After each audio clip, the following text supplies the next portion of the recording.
There has been a slight change from the agenda that was posted earlier. We have moved the update on the world's best workforce into the board meeting proper, which starts at 7 p.m., and are going to be spending our time in workshop this evening talking about our board retreat, which I am super excited about because we have new board members, and I very much remember my board retreat, the first one when I was a new board member, so hoping we can have a great, robust discussion about what the needs are for current board members here at the table, but in particular focusing on what might be helpful for incoming board members as you learn about your role, the district, and anything else. So, suggestions, ideas, thoughts? Chair Andreessen, would you like to, should we talk about what we have done maybe in the past, potentially for the new people who might not have a picture of what we're talking about? Sure. I can talk about my first board retreat. And one of the things that I was particularly grateful for was that we went through an exercise of talking about who we are as individuals, so that we could kind of get to know, I think it was like a strength, not a strength finder, but like a quadrant, like where you see your strengths are, and then how that grouping where we fell in those quadrants created a holistic whole as a board, like a working group. And it was really interesting just to see where people see themselves, and it was nice because I felt at that time we were pretty balanced as a board. So I found that interesting as a way to get to know each other and who you're working with.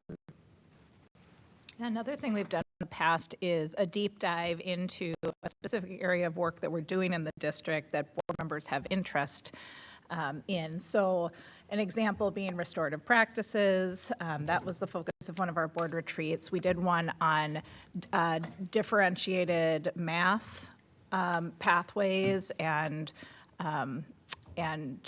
how math is being blended with personalized learning. I'm trying to think. Typically in August, we spend some time setting our board goals, so that takes up a big chunk of that board retreat. So our board retreats usually happen in January and August. It's helpful for context.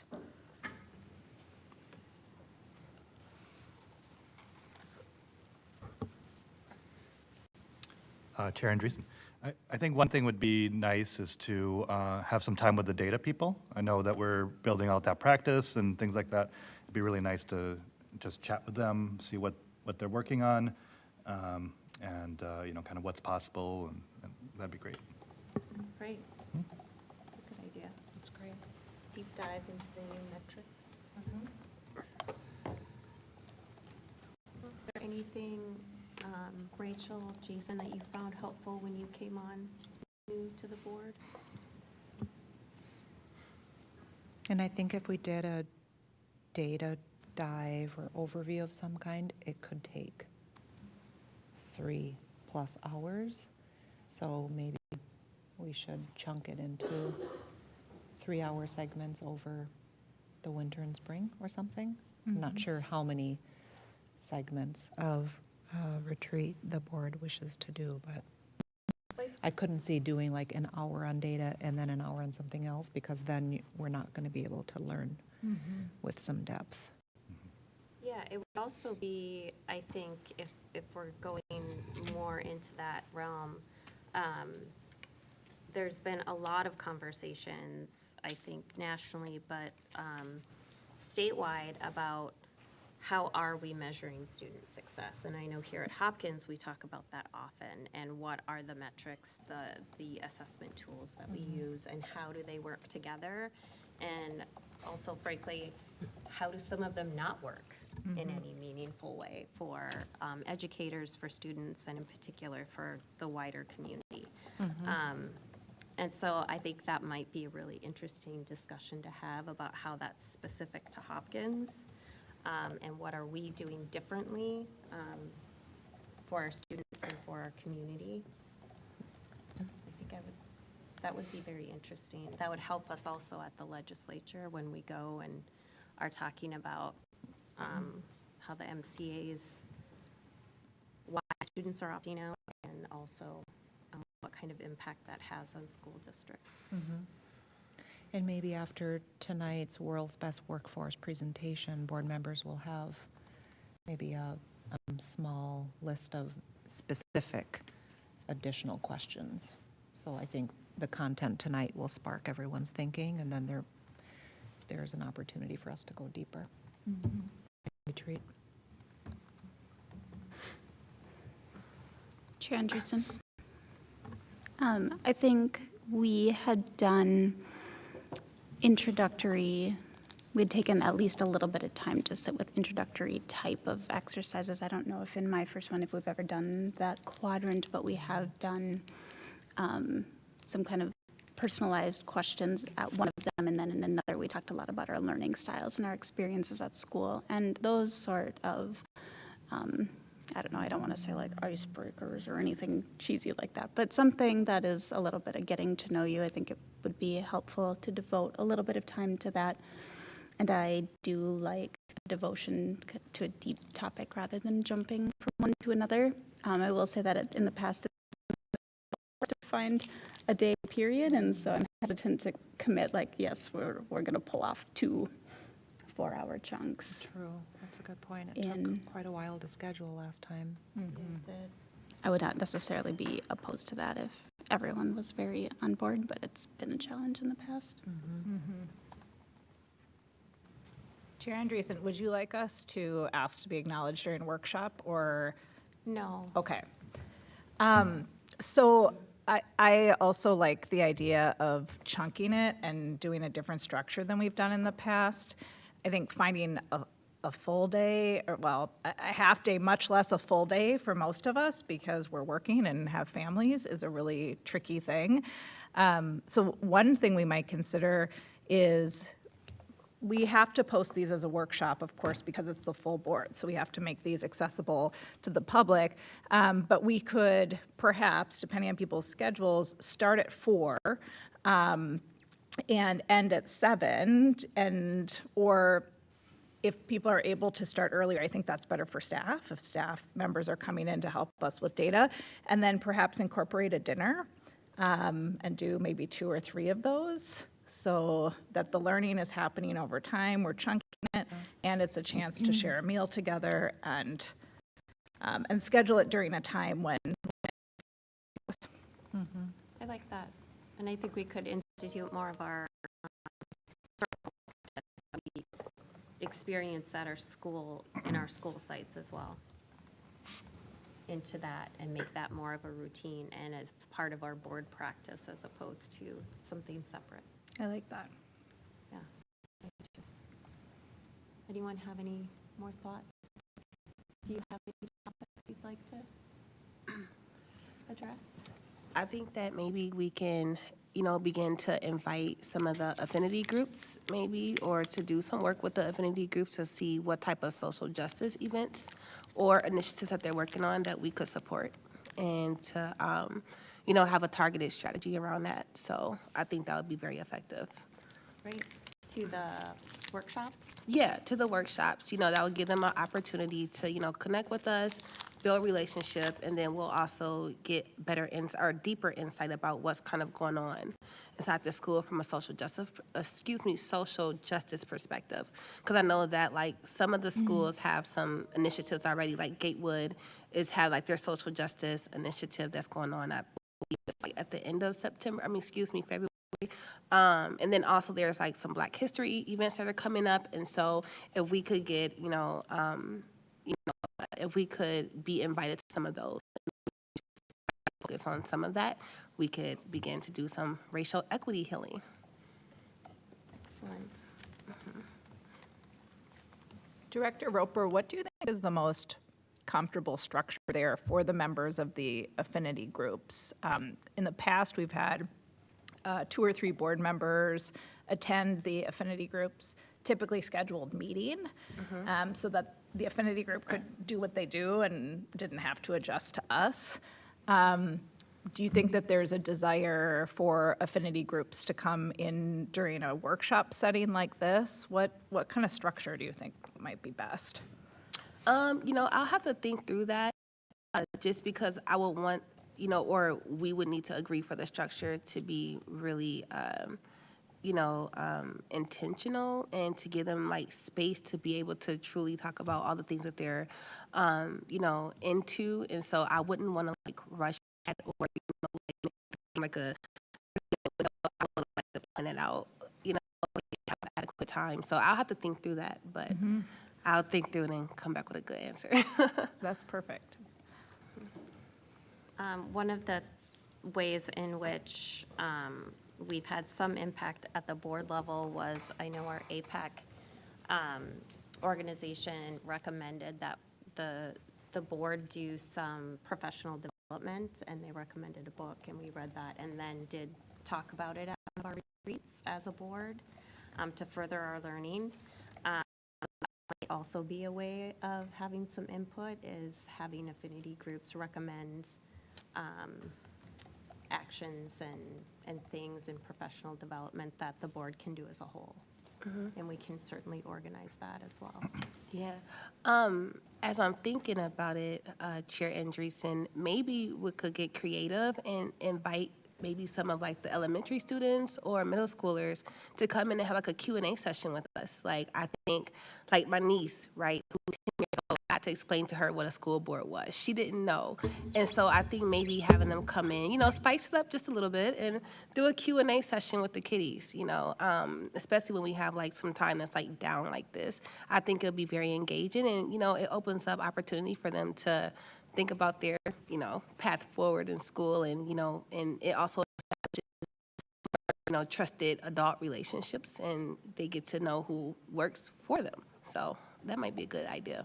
Yeah, and great experiential learning. And they would have the opportunity to engage with our phenomenal student board reps and see what's possible in terms of leadership opportunities in the future. Yeah. I like that. Director Thompson, or clerk, I should say clerk. Thompson, is there anything in particular that you were hoping to learn? Nothing else besides what's been brought up so far. It sounds And Vice Chair Ross. No comment for me. Okay. So then we're thinking of, does everyone feel comfortable with having workshops start earlier and doing them more often so we can do a deeper dive into different topics, chunk it out over, I think I liked your suggestion, Director Westmoreland, around like 3 to 4 workshops coming up. as opposed to what's been done in the past. Has it been like a Saturday or something? Usually, like, we've tried to find some time during the weekday that we could all get together, just so that we aren't asking staff to come in and present to us on their time off, or when they're not supposed to be working. I don't think they get time off. So we have done, I know I did one full day retreat. And then since then, we've done half days, either starting in the morning, ending around 1, and starting around 1 and ending around 4 or 5. So that's what's been done in the past. And it's been getting increasingly difficult to schedule those because people are working during the weekday. mean, a 2-hour workshop is a lot of time. I think the challenge is that we tend to leverage those times for in-depth budget updates as we get into the thick of the budgeting season. So I'm just looking at our workshop schedule right now, and I mean, It's workshops mostly moving budget. forward are pretty packed. Yeah. So- And those topics will offer great learning for the board, but if the board wants to, we might have to tack on an additional hour here and there if there are other topics that you want to learn about.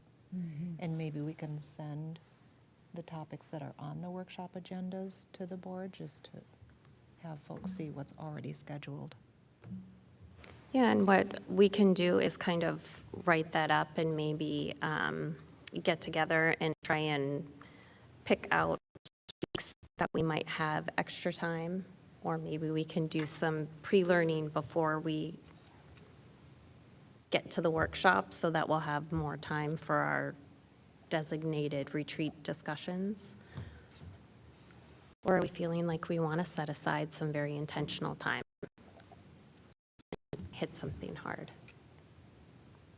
Yeah, another option would be to schedule it on an off week when we don't already have a meeting and a workshop scheduled, and do like, a 3-hour thing with a dinner, really dive in, and then depending on kind of what interests emerge out of that, like tacking those onto workshops. Not necessarily advocating for it, just throwing out a different model. How do people feel about that off week? Could you repeat what the suggestion was? So instead of doing a longer workshop before a scheduled workshop board meeting, we would do, we would schedule, because we're having a board meeting this week, we would schedule a retreat, a 3-hour retreat with a dinner for next Tuesday. So any week that we don't have a board meeting, we would use that off week to do our retreat. And it would probably be like 1 or 2. If we have a good chunk of time, like 3 hours. I mean, I'll be honest, like, I'd rather do it during the day than the off-week idea. Another thing we can do is Natalia could help us with a scheduling doodle with just like 3-hour chunks of time. Because if folks do have flexibility during the day, we could see if that aligns. Sure. We could try both, and if we can't get anything soonish, like in the next, like, through the end of March, through the end of February, then maybe we start looking at an evening alternative, knowing that that might be easier to schedule. So if everyone wants to respond to those, that would be great, because then we can propose some new times. Does that feel good for everyone, some time during the day? And then if that can't be scheduled, we'll do the off-week option? Great. I think, was that it? Do we feel? So in terms of topics that have been named, data and metrics, or other, sorry, I should have been writing these down. Affinity groups. Yes. And Younger students, And what, Q&A with students. Mm-hmm. Director Roberson. like a student panel? And then some kind of culture building, getting to know each other and our working styles and leadership styles Okay, activities. thank you.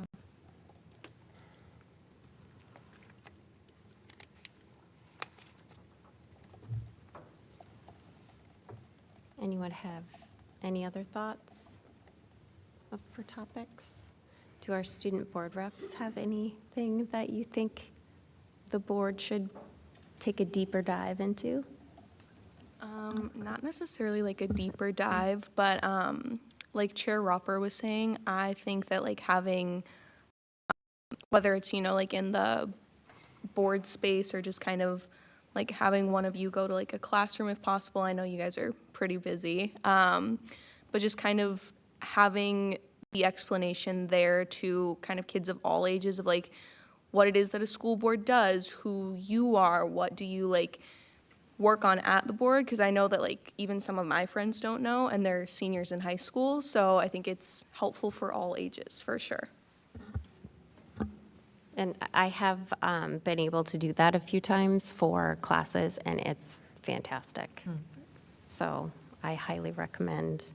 I think maybe it would be a good idea for the board to be more intentional about that, getting into classrooms, and in particular in our civics classrooms, it makes sense because it's local, direct political impact on students. So Chair Andreessen, what's the process to do that, right? I probably shouldn't just show up in class, right? Like, should I email Rhoda or what? No, teachers reach out and ask. Okay. But if they don't, do we just do something or?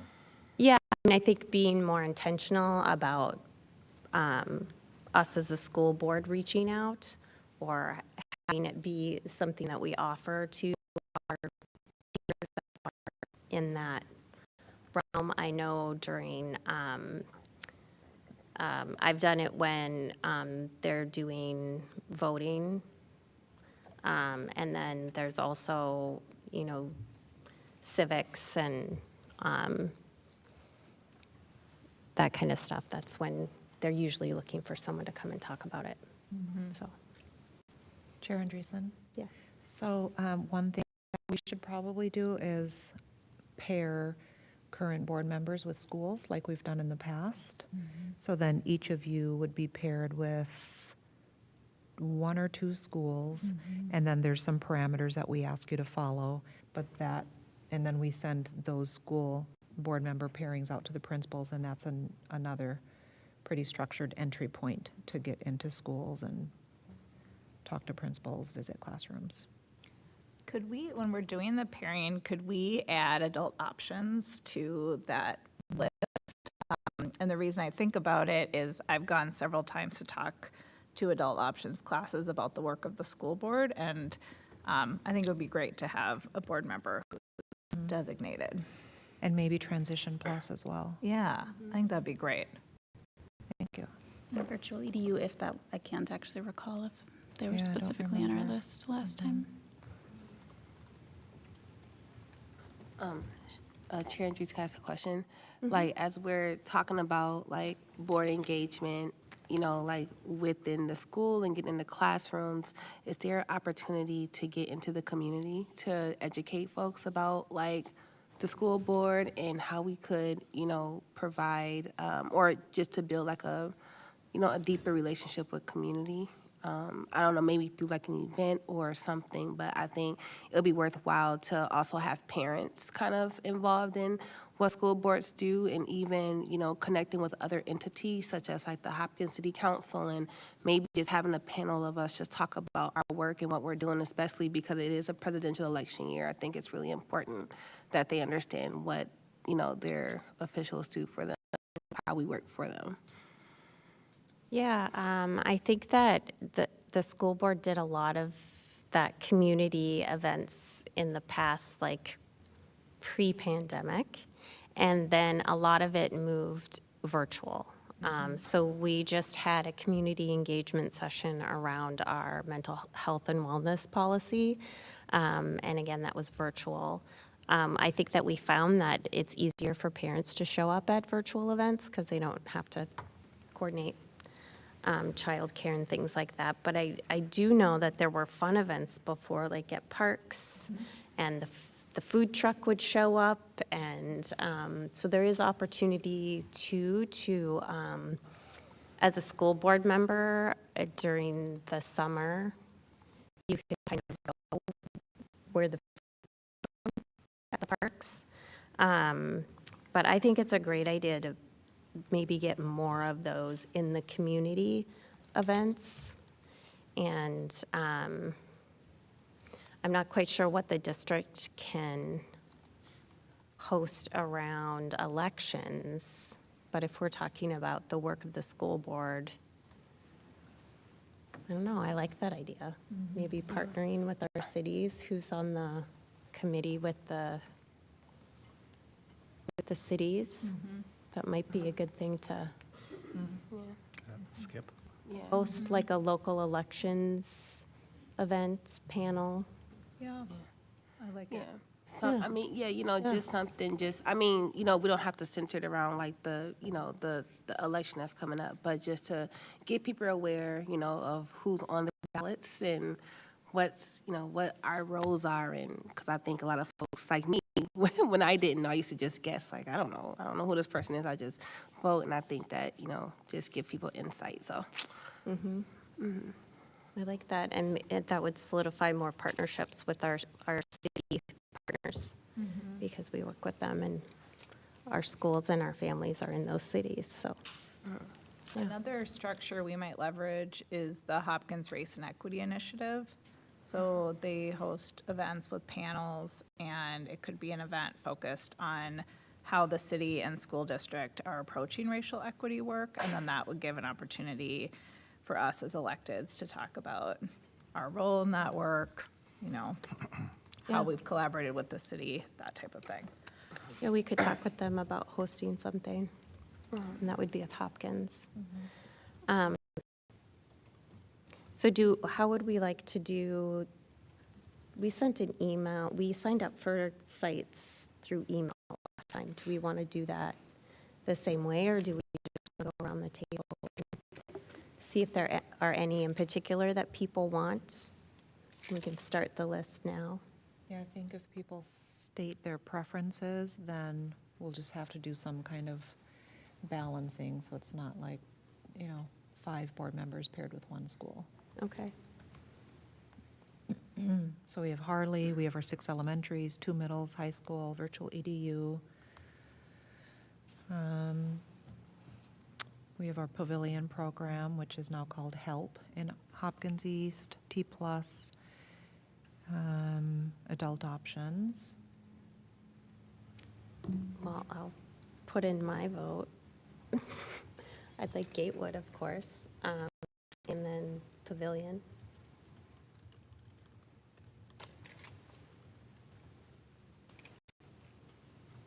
I could do Eisenhower and West.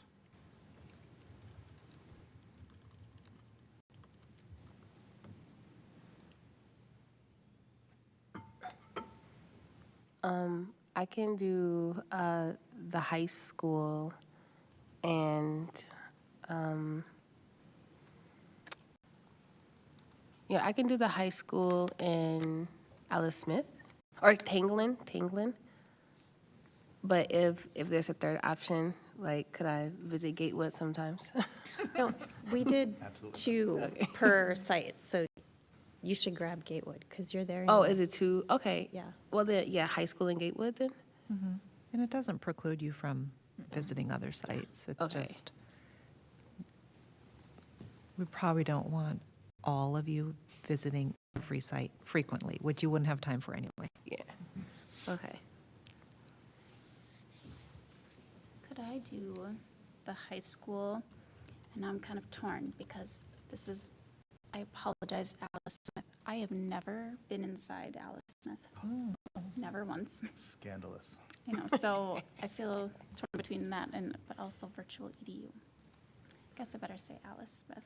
Okay. And I would pick up a third if we need someone else at another site. Okay, which would be virtual EDU. Any, really, but sure. Okay. I'd like Meadowbrook and North if possible. Okay.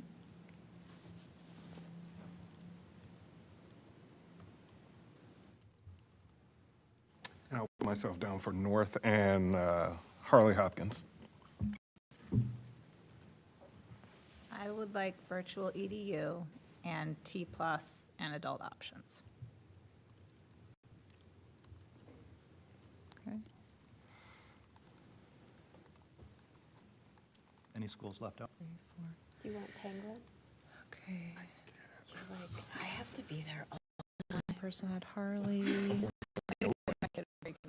One at Smith, one at Eisenhower. Felt like I'd give the principals and stuff a break. Glen and Lake. choose Glen middle Lake Oh, has Glen not Lake. been mentioned. I could do We have Glen Lake. Gatewood, It's my neighborhood school. Meadowbrook, Tanglin, North and West, and the high school, virtual EDU, adult options, D plus, and the help. Okay, that's good. That was fast. Great. Will you email those? Sure.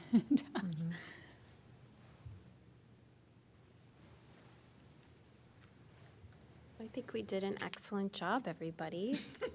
Now we get to have a nice long break. Oh, well, do you want to figure out a time for the retreat with extra time? I think it might be easier if Natalia Email. sends out a doodle so we can all kind of respond to it and see.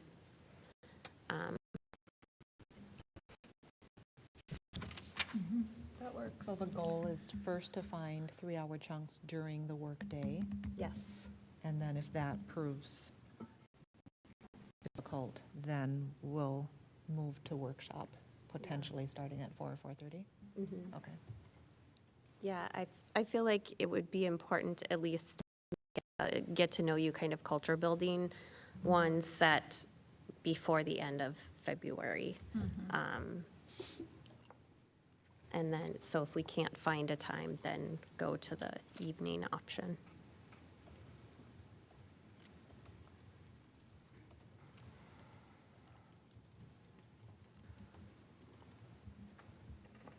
Okay.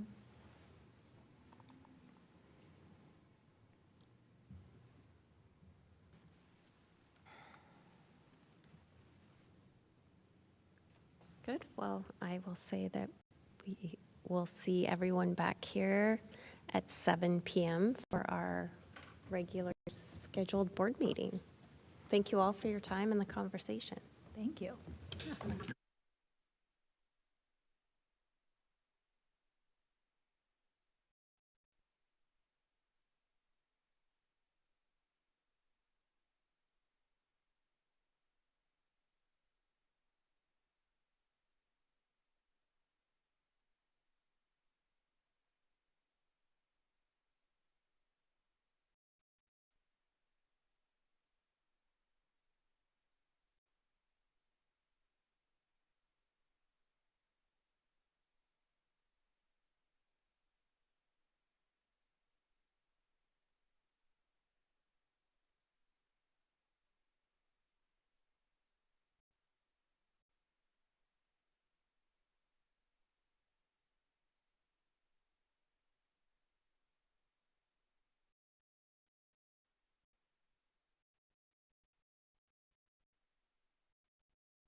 Miss Temple ate that. That's so funny. Okay, I would like to invite any of my board colleagues to the board table. Just want to say so. It's kind of awkward. How we start soon? We start. Are you taking AP classes? I'm taking AP Gov and AP Chinese. Oh, did you go to Eisenhower? Yeah, I went to Shenzhen University.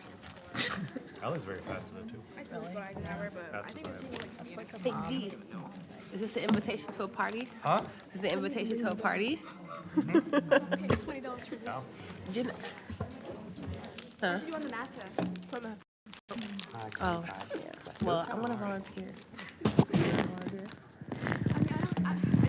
Hello, everyone, and welcome. It is 7 p.m., and I would like to call to order this regular meeting of the Hopkins Public Schools School Board on January 23rd, 2024. Our first order of business is open agenda. This is where the school board hears public comment, and we believe that hearing from our community members is crucial for implementing our Vision 2031. And there are several ways to contact the school board. If you would like to leave a public comment, you can either leave a voicemail or attend our meetings in person. And I would like to thank everyone who is here this evening to be with us. We always like to have community in the room. When you come in person, you can fill out a comment card, and we will invite you up to be a part of our public comment. We have two sessions. The half-hour portion at the beginning of the meeting is for those topics that are on the agenda, and the half-hour portion at the end of the meeting is for those comments that are not on the agenda. I believe that we do not have any comments for topics on the agenda. Is that correct?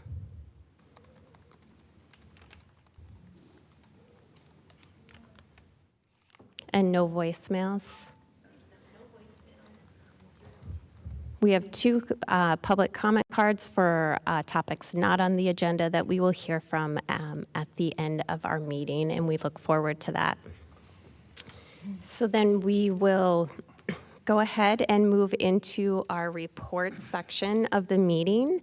We are very lucky to have some fabulous school board representatives here this evening, our student board reps, and a new board rep to introduce themselves. Would you like to do that at the beginning, or would you like to go last? I think I'll go last. Okay, great. Wonderful. And I don't know if there's any student board reps on the Google Meet with us tonight, but if you are, just give a shout and we'll be sure to recognize you. So who would like to go first? I can. Okay. Wonderful. Hi, I'm Praise. I'm a junior board representative. Okay. It is final seasons for many students, so tensions are high, especially since the semester is ending. Avid had a FAFSA night for their seniors. It was a good opportunity for students to learn about financial aid for their post-secondary education plans and to receive support for the difficult process and also to have some pizza. Students in the exploration of the medical and health fields class got to hear from a pediatrician, a veterinarian surgeon, in addition to another, even having a dog in the classroom at the time, and an OBGYN labor and delivery nurse. They also took a field trip to the University of Minnesota Medical Simulation Lab at the Health Science Education Center. Congratulations to the Math League for getting first place in their sections meet, and if they win first place again at the next meet, they will be on their way to state. Our Hopkins boys varsity basketball team battles Rosetta tonight at the Royals Athletic Center, so good luck to them. In addition to the basketball game tonight, one of our students will actually be singing at the game. Thank you. Hello, my name is Mia and I'm the 11th grade representative. In the past, the high school parking lot was very chaotic and hard to get through. To leave the parking lot, you would have to either make a left or a right turn, and that means you have to yield for the people that are going straight, which usually takes forever because like there's so many people trying to leave, like parent pickup, et cetera, and they're trying to just like go. So recently, and it's like not really ideal because there's a lot of students like me who have to get to jobs like right away after school. And recently we had 2 paras, and they would stand at the ends of both parking lots, and then they would direct traffic and literally like stand right in the middle of the road, put their hands out, and like make us go and stop all the cars. This has made leaving the parking lot a lot easier and very faster. Like by 3:40, like everyone is out. And since many of us juniors are like new drivers, this has been like really helpful for us, and it like helps us get home safer. Okay, and in April, we have to take our SATs. So many of us have already started studying for it because there's only 4 months left. Students who don't have access to an ACT tutor, classes like Avid or textbooks, were able to sign up for the classes that are during Royals Connect. The deadline has passed to sign up. Today and tomorrow were pre-tests. To be let in, you have to take the math and English test, which was today, and then the science and reading test, which is tomorrow. The actual content starts next week during 3rd term. Due to lots of homework, sports, clubs, jobs, etc., not many juniors have time to actually study for the ACT. So to have a class that doesn't actually hinder with their school schedule has been really helpful and wonderful and appreciated by those who signed up. Lastly, the BAC Student Association is holding its 4th annual Royally Speaking performance on February 29th. The auditions were 2 weeks ago, and the performers have been chosen. BSA has been working its hardest to get this ready to continue the new tradition at Hopkins High School. I'll give you a second update in March because I have plans to attend. Thank you. Wonderful, thanks. Hello, my name is Manuel Wahyu, and I'm the freshman representative. So heartograms are happening next week in preparation for Valentine's Day. And also this Friday, there's gonna be a band named Don Bosco coming from Costa Rica, 42 kids, and they'll be staying with host families from Hopkins. And as the first 9th grade student board representative, I kind of just wanted to talk about the 9th graders moving to the high school. I think that for the most part, it's been really good, and most 9th graders really like it at the high school. It does get a little crowded, especially during passing time, and bathrooms are always really full. But I think overall, most 9th graders would say they really like the high school more than the junior highs. Great, thank you for that update. I think we've all been wondering about that perspective. And I wanted to say thank you for being part of our Legislative Action Coalition breakfast. You were amazing. Just wanted to call that out. Does anyone have any comments or questions for our student board reps? Chair Andreessen, I'd like to ask a question. Yes. Hey, Mia, so the ACT pre-test class, did it fill up? Was it, how was capacity? Were people on a wait list or? Yeah, it filled up. It filled up pretty quickly, Yeah, I would pretty say. quickly. There wasn't really a wait list. It was more like a QR code, and then students would go to the Royals College and Career Center. So, yeah. And like the flex space is like pretty big, so it can like hold up all the students that signed up there. So there wasn't a capacity problem? Everybody got in? Okay, great, thanks. Manuel, welcome, and you are making history as the first ever 9th grade student board rep. Yes. Yeah, so this is a big night. We're happy to have you. Yes, thank you all for being here. I love your updates and your reports. And with that, we can move on to superintendent report. I will turn it over to Dr. Mary Peary-Reed. Thank you, Chair Andreessen, and welcome to all of our student board reps. We're really happy that you're here. For my report, unsurprising to everyone, we are now in the final week of the first semester. It's amazing how fast our school year has gone by. Students are taking exams, teachers are wrapping up their lessons and units, and everyone is preparing for a K-12 grading day that we have this Friday. This is also the time when registration activities are being facilitated in our schools. Parents are signing up for kindergarten. Parents and caregivers are submitting open enrollment requests. Students at our secondary sites are receiving visits from academic counselors to go over course options for the next school year, and parents and families are attending info sessions at our various schools. Our weekly school newsletters provide enrollment and registration updates to parents. Here is a screenshot from last week's high school newsletter, and we've been working very intentionally to ensure our registration timelines line up with our strong school start planning timeline, as there is a master schedule and registration component in that strong startup plan. As you heard from Chair Andreessen, we recently hosted our annual Legislative Action Coalition breakfast at the high school, and we were so pleased with our culinary scholars who prepared a very delicious breakfast. Several board and district staff presented information about the platform and also about our innovative programming throughout our district, especially at our high school. And we did have a good conversation with Q&A at the end, and I wanted to thank our LAC for that really amazing event, and just it was so well organized.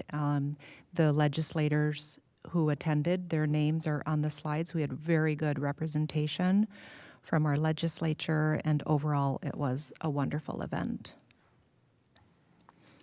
I'd like to highlight some of the great learning that occurs every day in our schools. In school visits last week, I spent some time at Gatewood Elementary and Alice Smith Elementary.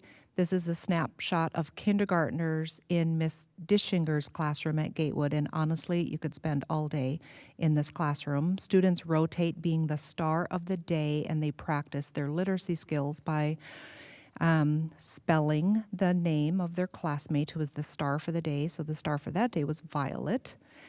And of course, they had fun drawing a portrait of Violet. So Miss Dishinger will have the student stand in front of the class, and then literally detail by detail, head to toe, she's modeling how to draw the portrait, and then the students follow with their own portrait, and it was just really wonderful to watch.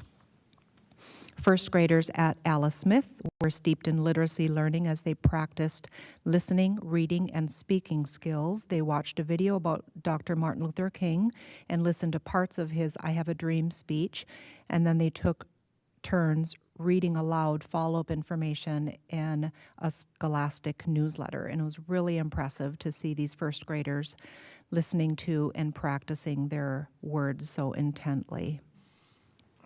In Miss Lana and Miss Holly's classroom at Alice Smith, third grade multilingual students strengthened their English literacy in the context of engineering. So the students had read the book Just Like Ruby Goldberg, which is a true story about the son of a German immigrant who built complex machines that performed simple tasks in elaborate ways. So not only did students have to build their own contraption, they practiced using technical vocabulary such as lever, wedge, gravity, and chain reaction. Our specialist teachers work really hard to enrich our students' learning during the day. These are third graders in Miss Ellingson's physical education class. So she had stations set up for students to rotate through. They spent about 5 minutes at each activity before rotating again. And what I was very impressed with is when Miss Ellingson calls for silence between rotations, you can hear a pin drop throughout that whole gymnasium. She and the kids work together toward a 100 participation goal that she rewards with praise and compliments. 2 weeks ago, middle and high school students from Virtual EDU went on a field trip to the Minnesota Institute of Arts, MIA, to view the In Our Hands Native American Photography exhibit. The field trip aimed to enrich students' understanding of art and culture in a hands-on experience beyond the classroom. Upon arrival, students were immersed in a contemporary Native American art exhibit and then chose their own adventures in smaller groups. They explored different art forms, gaining a deeper appreciation for the artistic process. The trip not only broadened their artistic horizons, but also encouraged critical thinking and cultural awareness within the context of Indigenous culture. I'd like to also promote our media specialists and the good work that they do. Each of our media centers has a full-time media specialist and a supporting media paraprofessional. Our media specialists take their role very seriously. Most send school-wide newsletters to their colleagues highlighting key activities for the month. So here is Emily Lundberg's newsletter. She's the media specialist at the high school. And if you visit our high school's media center, and I would encourage all board members to do this, regardless if you're paired with the high school or not, it's just a wonderful and fascinating place. There are 2 soundproof pods. You can see a picture of one of them there that students can check out for quiet studying. You'll also find lots of students reading, catching up on homework, playing chess, even coloring, or just having a quiet moment to themselves. So thank you to our media specialists for all the work they do. We had our second quarterly union meeting about a week ago, and this is an opportunity for leaders and union reps from our 9 bargaining groups to gather together and talk about what's challenging across our system, but also what's working well or what improvements have recently been seen. On the slide, you can see examples of each category. And one thing that we did talk about is how to ensure there is representation from all of our bargaining units, as there are a couple where we haven't been able to figure out what time of the day works best for them. So we really want to increase our representation to make sure that we have a discussion that reflects employees across our entire district.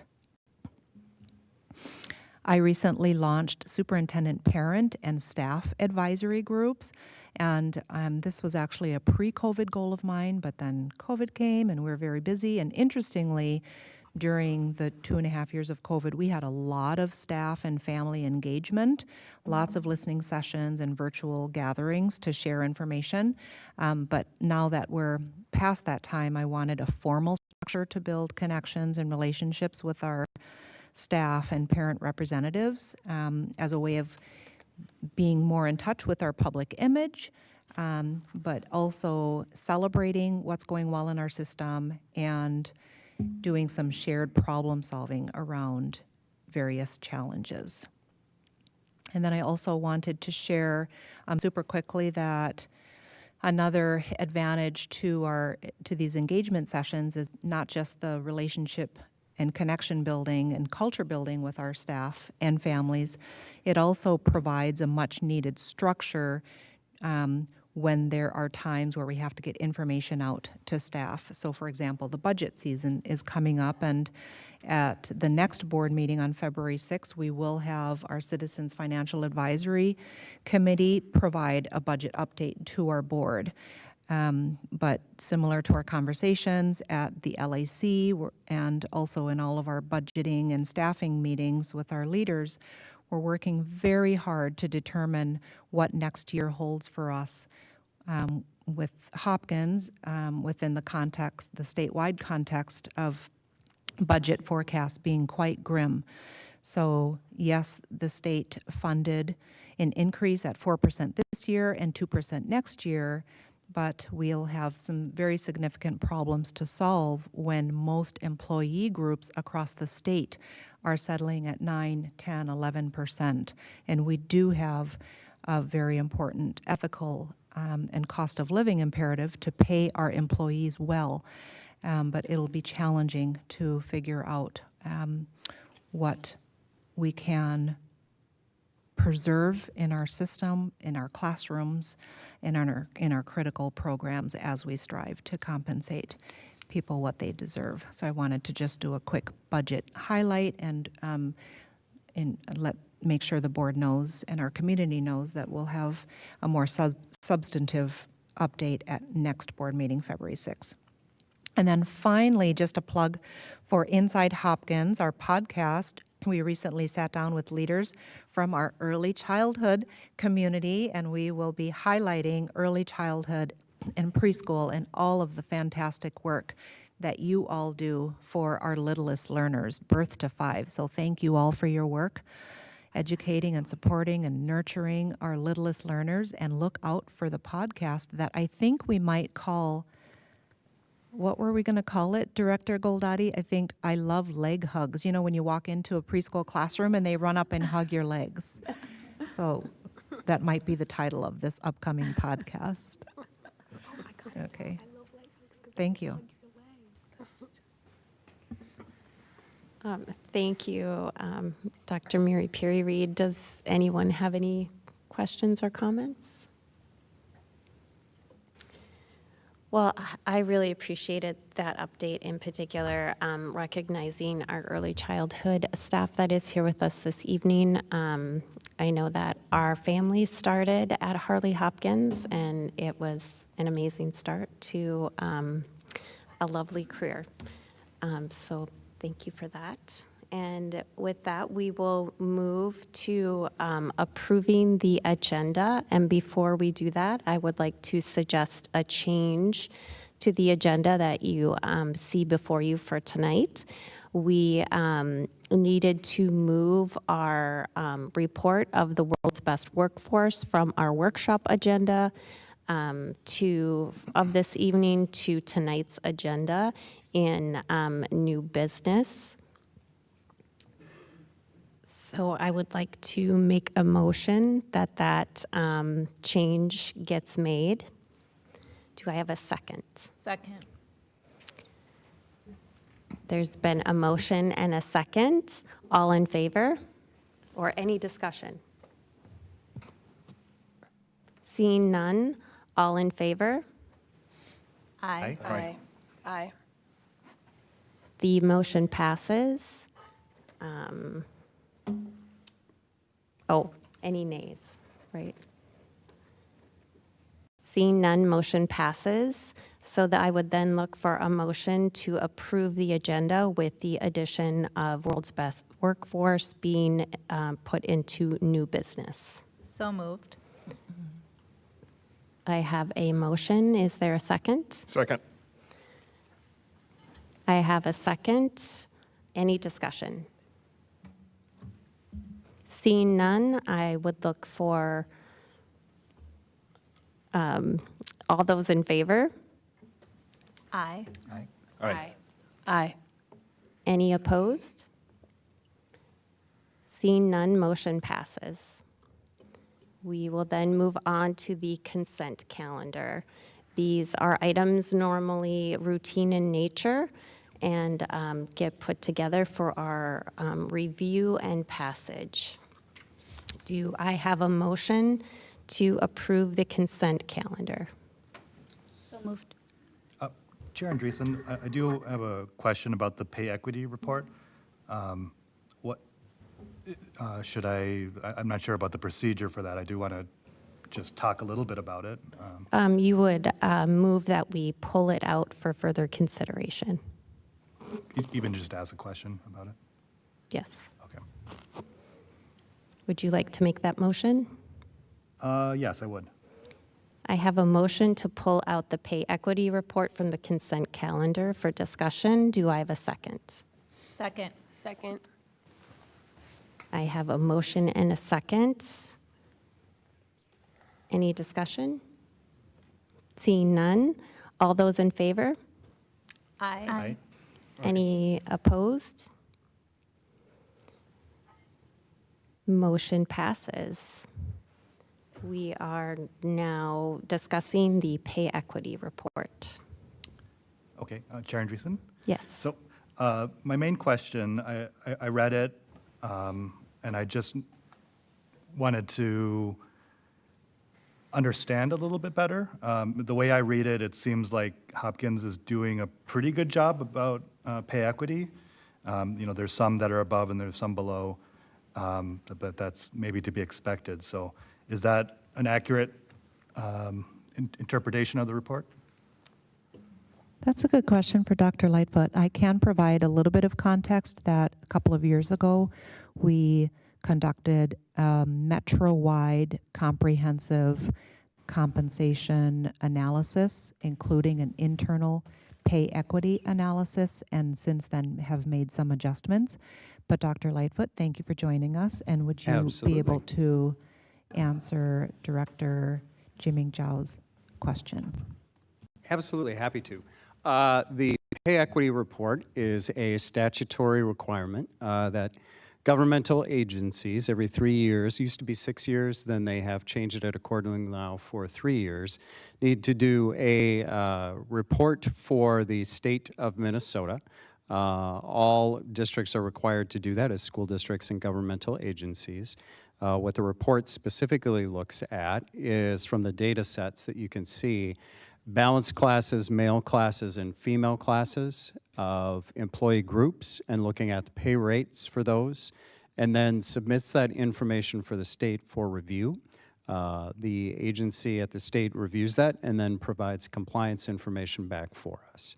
So that's generally the procedural elements. What we have is that set of data that we submit every 3 years, and we have continually been in compliance with those ratios that are required for state certification.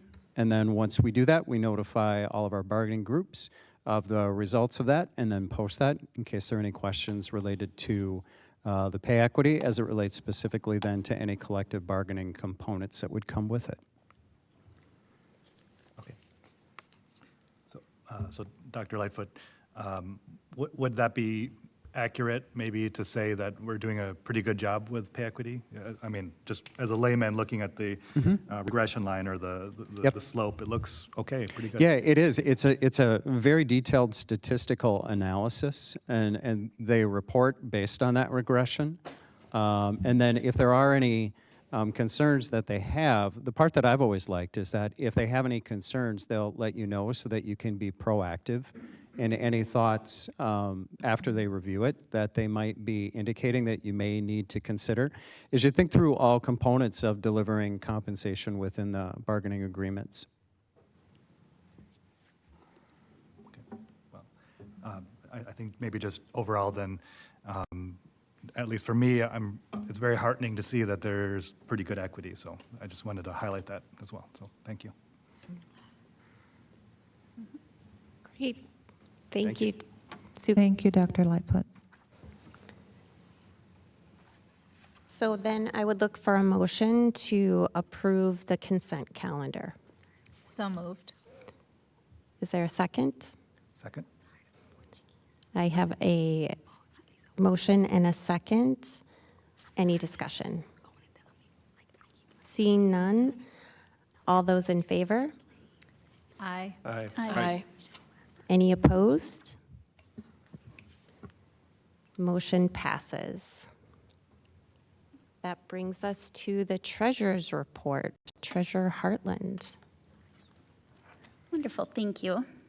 Good evening, everybody. I am the district's new treasurer, and so I wanted to speak for an additional couple of minutes. I will keep it brief, but I wanted to review the roles of the treasurer in accordance with our district policy, which is number 202 if you feel like perusing it.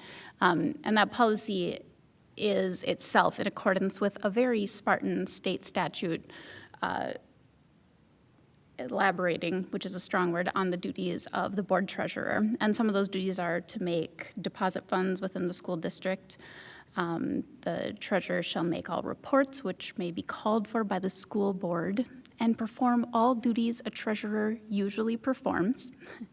The treasurer shall pay all valid orders presented in accordance with Minnesota statute, and the treasurer shall serve as a member of the Citizens Financial Advisory Committee and shall direct the board audit committee. And I've spent my time recently deepening my understanding of those duties and want to be transparent about some of the goals for this role on behalf of the district. So beyond the requirement to simply make reports, I will hopefully move towards making our reports both more consistent and understandable, which as of now, which would require a lot of human effort to produce. And business services' upcoming upgrade to Oracle will make this a lot easier. That platform will allow for much more customized reporting. And I will be working with that team to develop some more clear and digestible reports for you here at the board table and for our community at large. I envision highlighting the same several categories at every board meeting, perhaps expenditures related to subbing or building maintenance or PSEO tuition spent, et cetera, and highlight a kind of a year-over-year comparison so that we as a board and the larger community can better understand the context around a category. We can tell if it's deviating from a baseline and what it actually costs to run and maintain our buildings and where we spend money to increase our students' experiences here in the district. It's a very complex picture, and I hope to bring a little clarity to that.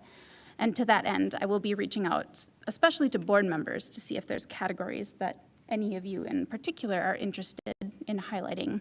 And more broadly, I welcome any of these conversations related to the treasurer role. Email is the best way to engage with me on this topic. And I'll do my best to answer myself, and our business services and finance team will continue to be a fantastic resource for me. They've been very generous with their time over the past several weeks, helping me to access and understand our district data. We have some more conversations scheduled already, including a review of all the district's assets, all the buildings, and all the funds, which I will include as an overview in an upcoming treasurer report for all of our benefit. Additionally, the Minnesota School Boards Association has an upcoming training for new school board officers that I'll be attending. The Citizens Financial Advisory Committee, which was mentioned in the duties in our policy, is currently undergoing its process, and Dr. Miri Piri-Reed mentioned that we will have an upcoming update from that group. Additionally, the financial audit is underway and should be concluded by the end of March, and we will hear more about that at the board table shortly thereafter. So then, in reference to this past month's check register and treasurer's report, first there was an error that's already been noted in the Word document attached to the agenda. There's no error in the check register or any of the finances, only in the Word document it still references Treasurer Adams, and that will be updated going forward. Secondly, both Taronda Howard and Tariro Chapanduka took extra time with me recently to answer my questions and provide additional information, and I would like to really thank them for their efforts. One thing that's worth pointing out is that this check register does not include every expense the district occurs. Payroll, most staff benefits, and teacher pensions are among some of the things that are not included and that you will not see on this check register. Some staff benefits that are included for our purposes here from this period was $258,688 dispersed to total admin service core as the employer side contribution to our staff members' flexible spending accounts, and $10,212 to Superior Vision for their vision plan, since the health insurance industry, for some reason, treats people's eyes as distinct from the rest of health. Other expenses of note were $34,310 to Excel Energy for our various buildings' electrical service and associated fees. We paid $8,851 to Breck Schools per Minnesota state statute that requires public school districts to consult with all non-public schools within our boundaries, and we have several of those, 3 times per year, and provide financial support for a variety of allowable services. These particular expenses were related to Breck School's student support and enrichment, used for addressing academic outcome gaps, expanding access to technology, and professional development on culturally responsive and anti-racist practices. So this money is in addition to $32,000 that the board approved back at our November 28th board meeting to support similar measures at Breck. Similarly, we're required to support in-district families that choose homeschooling, and we paid $1,101 to some of those families this period. We covered $9,181 in tuition to North Hennepin Technical College for our high school students to take PSEO classes there. That's something we directly cover for our families as our PSEO students take college classes and receive college credit at no expense to themselves or their families. And we pay several such institutions at various times throughout the year, depending on those schools' invoicing schedules. And finally, I would like to highlight the amount of money we spent on transportation to our 2 busing vendors this period, $614,870. And that includes amounts from many different dates of service, and they go from a high of $188,000 for regularly contracted daily service down to $128 for a day trip in a smaller vehicle. So all those line items, both for transportation and all other checks written this period, are on the register attached to this meeting's agenda for anyone at the board table or in the community to review. And there are accompanying descriptions. With regard to transportation, the lines specify all different kinds of trips, and most were in support of our various athletics teams, away games, and tournaments. So with that, I thank you for your extra minutes of attention and move that we approve total disbursements in the amount of $2,714,688.17 for the period of December 16th, 2023 to January 17th, 2024. Second. I have a motion and a second. Any discussion? Treasurer Adams. I read the thing, I'm sorry. Treasurer Hartland, sorry, okay, my bad. So I see severance is like the third, maybe highest expense. Could you talk a little bit about that, just to give the community and myself a little education in that? Why it's so high? I would say that I'm probably a poor new treasurer to address that question. So either I would ask for one of our admin professionals in the back of the room to do that, or I would happily follow up with you on that. Dr. Lightfoot's coming.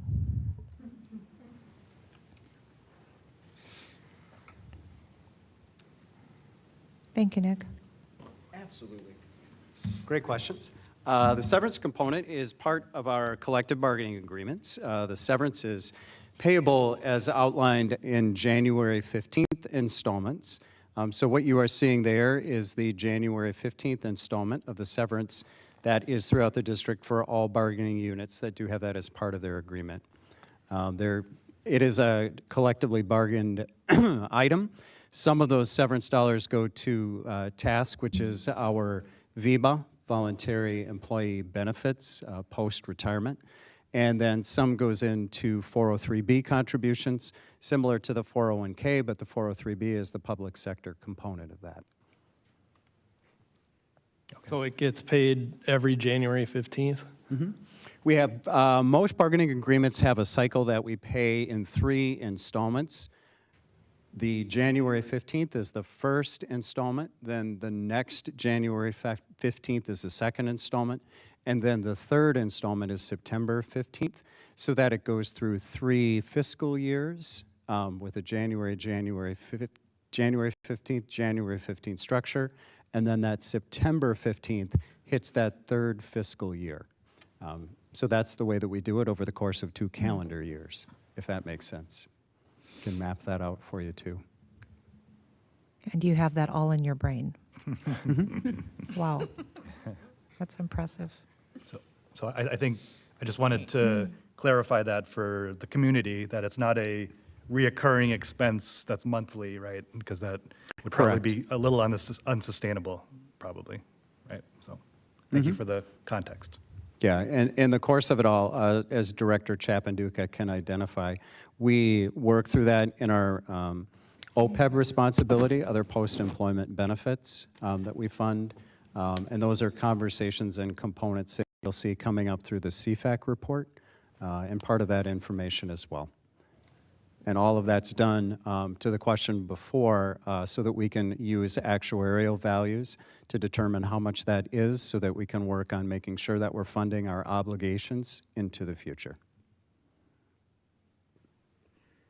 Great, thank you so much. You're welcome. Any further discussion? Seeing none, all those in favor? Aye. Hi. Any opposed? The treasurer's report is accepted. We will then move on to new business. I would like to turn it over to Dr. Mary Perry Reed for an update for the board on World's Best Workforce. First, I do just want to comment that I thought that this meeting wouldn't go as long, so did say that we might get to public comment a little bit earlier than thought, so my apologies to those waiting to address the board. Thank you, Chair Andreessen, and I would like to welcome our Director of Innovation, Design, and Learning, Dr. Ann Ertl, to the table. She's followed by Assistant Director of IDL, Dr. Abby Holm, Dr. Leanne Camphy, another Assistant Director for IDL, and also our Principal on Special Assignment to provide leadership and guidance to principals is approaching, and Melissa McDonald, who is our District Assessment Specialist. Thank you all for joining us and for all of the work that you've put into this report. So you'll find out from these experts that the report has been submitted to the state. It does not need to be approved by the board. This is a discussion and sharing item only. World's Best Workforce is a multi-year strategic plan that districts are required to put together and submit to the state for approval, detailing how we will achieve learning goals. And so we have a lot of information for you, and we'll take questions at any time. So thank you, all of you, for being here. And Dr. Ertl, you want to take it from here? Sure, thank you. Good evening, board members, and especially our new board members. Welcome. It's our pleasure to be with you this evening and sharing this information and this report. We want to start out with just the Hopkins promise. I like to start out with the promise because it is really the foundation for our strategic planning and for all of our improvement work. Natalia, can you switch? Thanks. So I'm going to read it aloud. The Hopkins promises an educational experience for students ages 0 to 21 that prepares them to succeed in our increasingly complex, rapidly changing world. Our students are recognized as global scholars who work collaboratively, disrupt the status quo, and solve some of the world's most complex problems. They are the best and brightest citizens of tomorrow. Together, we are creating a better world by inspiring each student to reach their full potential. So with that grounding, I'm just going to begin by providing a very brief overview of what the World's Best Workforce is and also the Achievement and Integration Plan. So the World's Best Workforce is legislation that was developed in 2013 to provide a strategic planning mechanism for school districts to work towards improvement. So of course, in Hopkins, you're familiar that we have our own pretty sophisticated strategic improvement plan, which incorporates all of these goals that we are also reporting on annually as required by the state. The World's Best Workforce is an annual report, and the Achievement and Integration is a 3-year cycle plan. These goals hopefully look pretty familiar. These are our systems goals that drive our strategic planning work. And throughout our presentation, we'll be referring back to these goals just to highlight the connections. So we are working toward creating more holistic assessments of our progress. Traditionally, districts have focused on single data points to illustrate progress, and we know that that does not provide a full picture of student learning. So we are creating a holistic system that uses and triangulates multiple data points. I know at, I think, the last board meeting, Dr. Mary Perry Reed was mentioning our data cloud. So this is an example of work that we're doing to be able to capture student learning at multiple points in time to create that fuller picture. And we are also working on balancing our assessment system to provide a fuller spectrum of data to show our students' progress.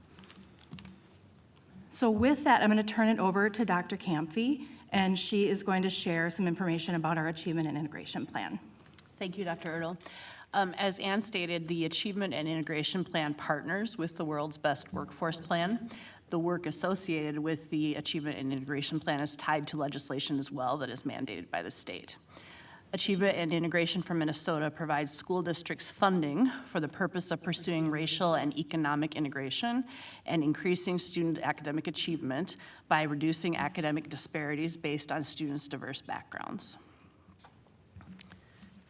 Over the last several years, we have focused on achieving integration through enrollment, operating under the assumption that open enrollment is likely to bring students from diverse backgrounds into our school communities. We open enroll students from all over the metro. While the demographics of schools are how the state formally measures integration, we believe a focus on the experience students have within our diverse setting is a stronger data point. While we are proud of all of the robust research-backed innovations that we provide in Hopkins, the bottom line is that students in Hopkins are receiving an excellent academic education. Additionally, research suggests that the school community alone, the students, teachers, and staff that your child interacts with on a day-to-day basis, is a powerful contributor to students' current and future success. As you can see on the slide, there are many reasons that integration is good for students. The bottom line is they are better prepared for the real world as a result. This slide and the next several show the racial and economic breakdown of students who are enrolled at each of our sites. You can see that despite our work with open enrollment, there is variation among schools in terms of how diverse they are, particularly at the elementary level, which is shown on this first slide. Slide 11 highlights the diversity of our secondary schools, and you can see that they are more aligned with one another for the most part. In addition to significant racial diversity at all of our sites, we also experience a high degree of economic diversity throughout our district, as shown by our breakdown of free and reduced lunch. Again, you'll see more variation amongst the elementary sites with free and reduced lunch or economic diversity than you do at the secondary sites, which is on the next slide.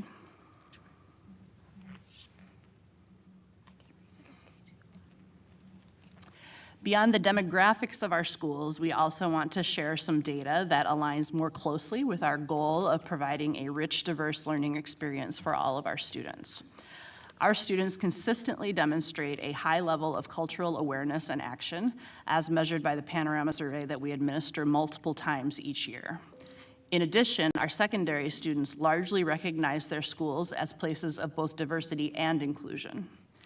As I mentioned with the previous slides, there is variation among our schools with regard to demographics.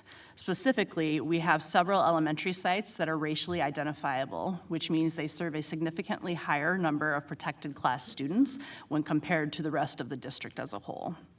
One strategy we have used to diversify these sites is placing our immersion programming options there.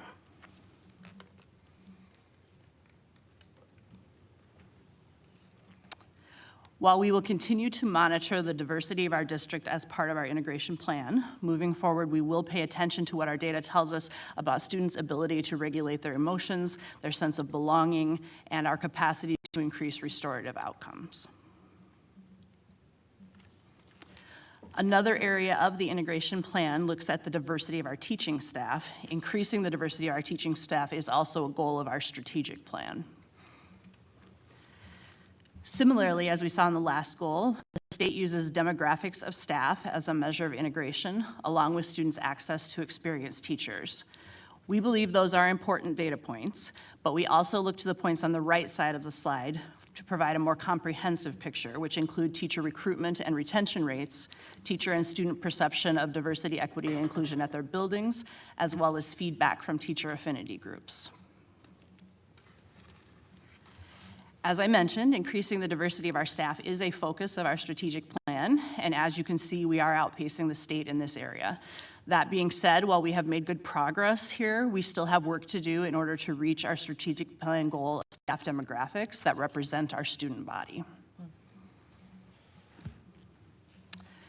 As we look to our next cycle of achievement and integration goals, specifically the integration goals is what I've been speaking on, we will continue to focus on recruitment and retention of diverse staff, along with ongoing training for staff in areas of inclusive and culturally supportive practices. From here, I will hand off to Dr. Holm to talk about the achievement part of achievement and integration and how it overlaps with World's Best Workforce.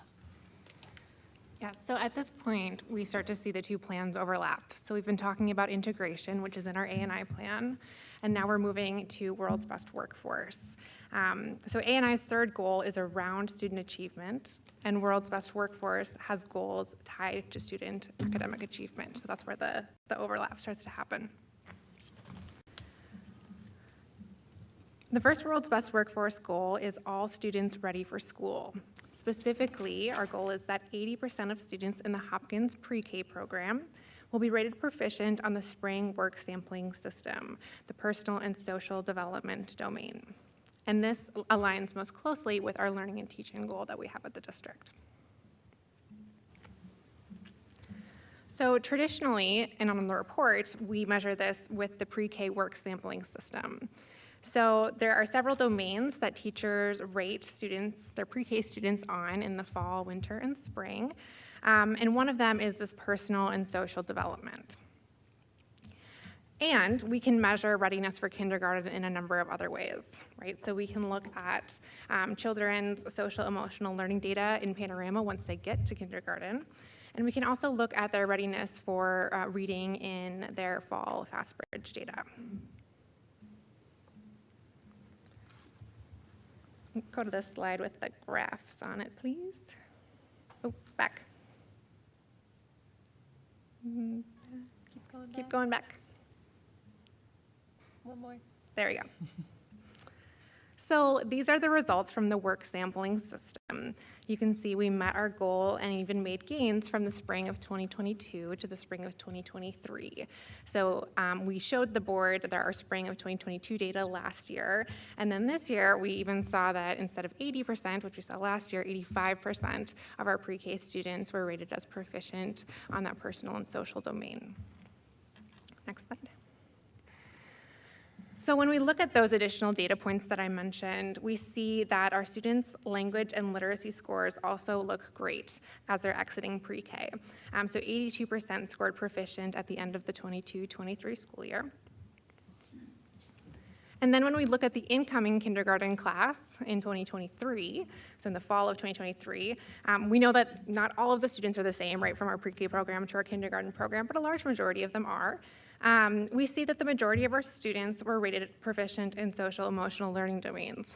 So this is encouraging for us because we have our pre-K teachers saying, yep, they're ready for school, and then we have our kindergarten teachers saying, yep, they're ready. And then our last data point is that 76% of our kindergartners demonstrated readiness in their fall reading assessment, which we measure by FastBridge. So great pre-K data. I'm going to turn it over now to our district assessment coordinator, Missy McDonald, for the next goal. Hello, everyone. Thank you. I'm going to walk you through the goal that's titled All Students Read Well by Third Grade. Thank you. This goal is included in the World's Best Workforce, and it is part of the state accountability system.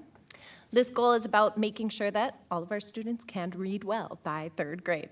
There is data suggesting that students who are proficient in third grade at reading will continue to succeed in their school career. So our goal was to increase the grade 3 proficiency reading as measured by the reading MCA by 2 percentage points.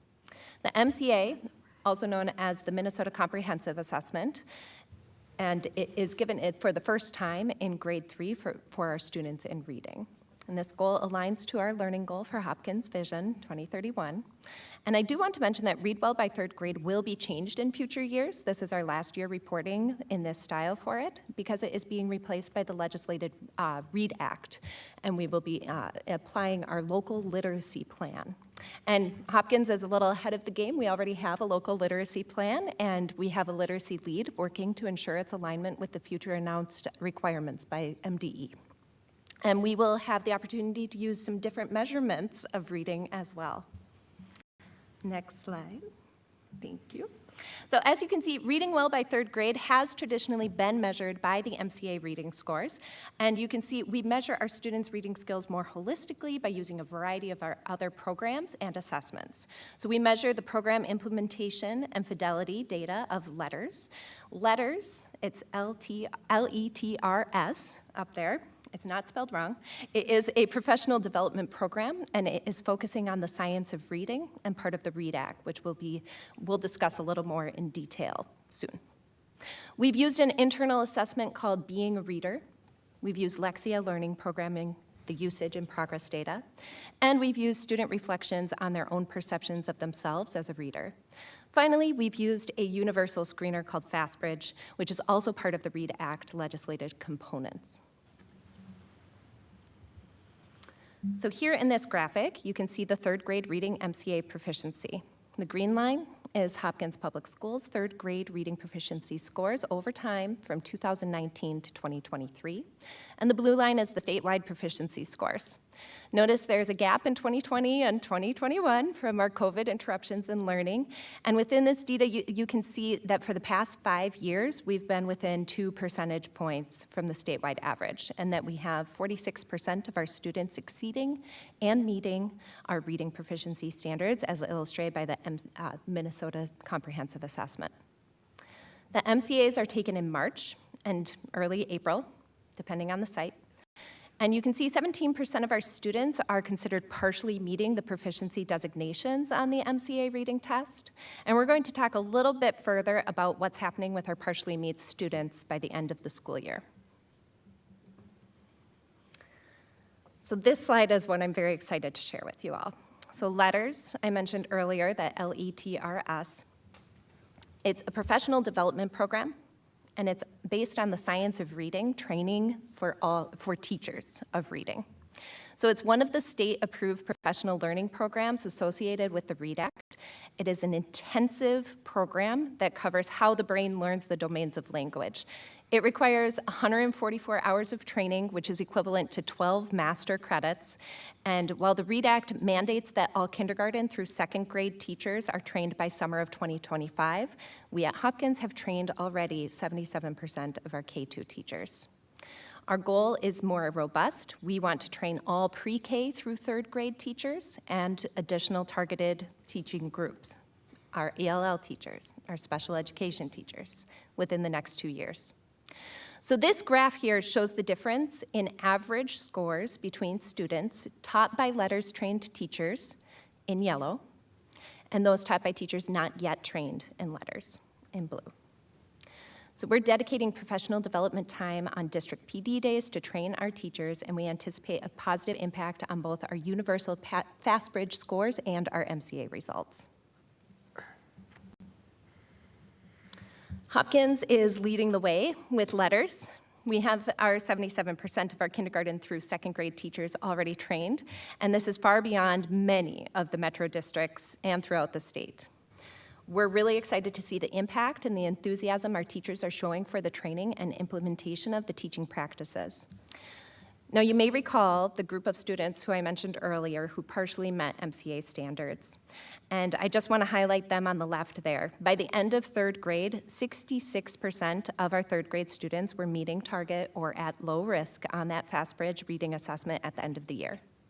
And this assessment is taken in May, and it is considered a better indicator of reading fluency than the MCA, as it measures for both fluency and decoding with grade level passages. All right, we're going to switch gears to our next goal, and this one is about students being career and college ready. So this is also a World's Best Workforce goal as part of our state accountability system, and this goal is related to the percentage of students in 11th grade who take the ACT and have a composite score of 21 on the administration of the ACT, and this is also aligned with our Hopkins Vision 2031 goal. In order to holistically measure our students' readiness for college and careers following high school, we not only use our ACT composite score, which you may remember taking your ACT, it is a composite score of multiple domains, so it's taking into account your performance on math, science, English, and reading. So we also consider these other measures.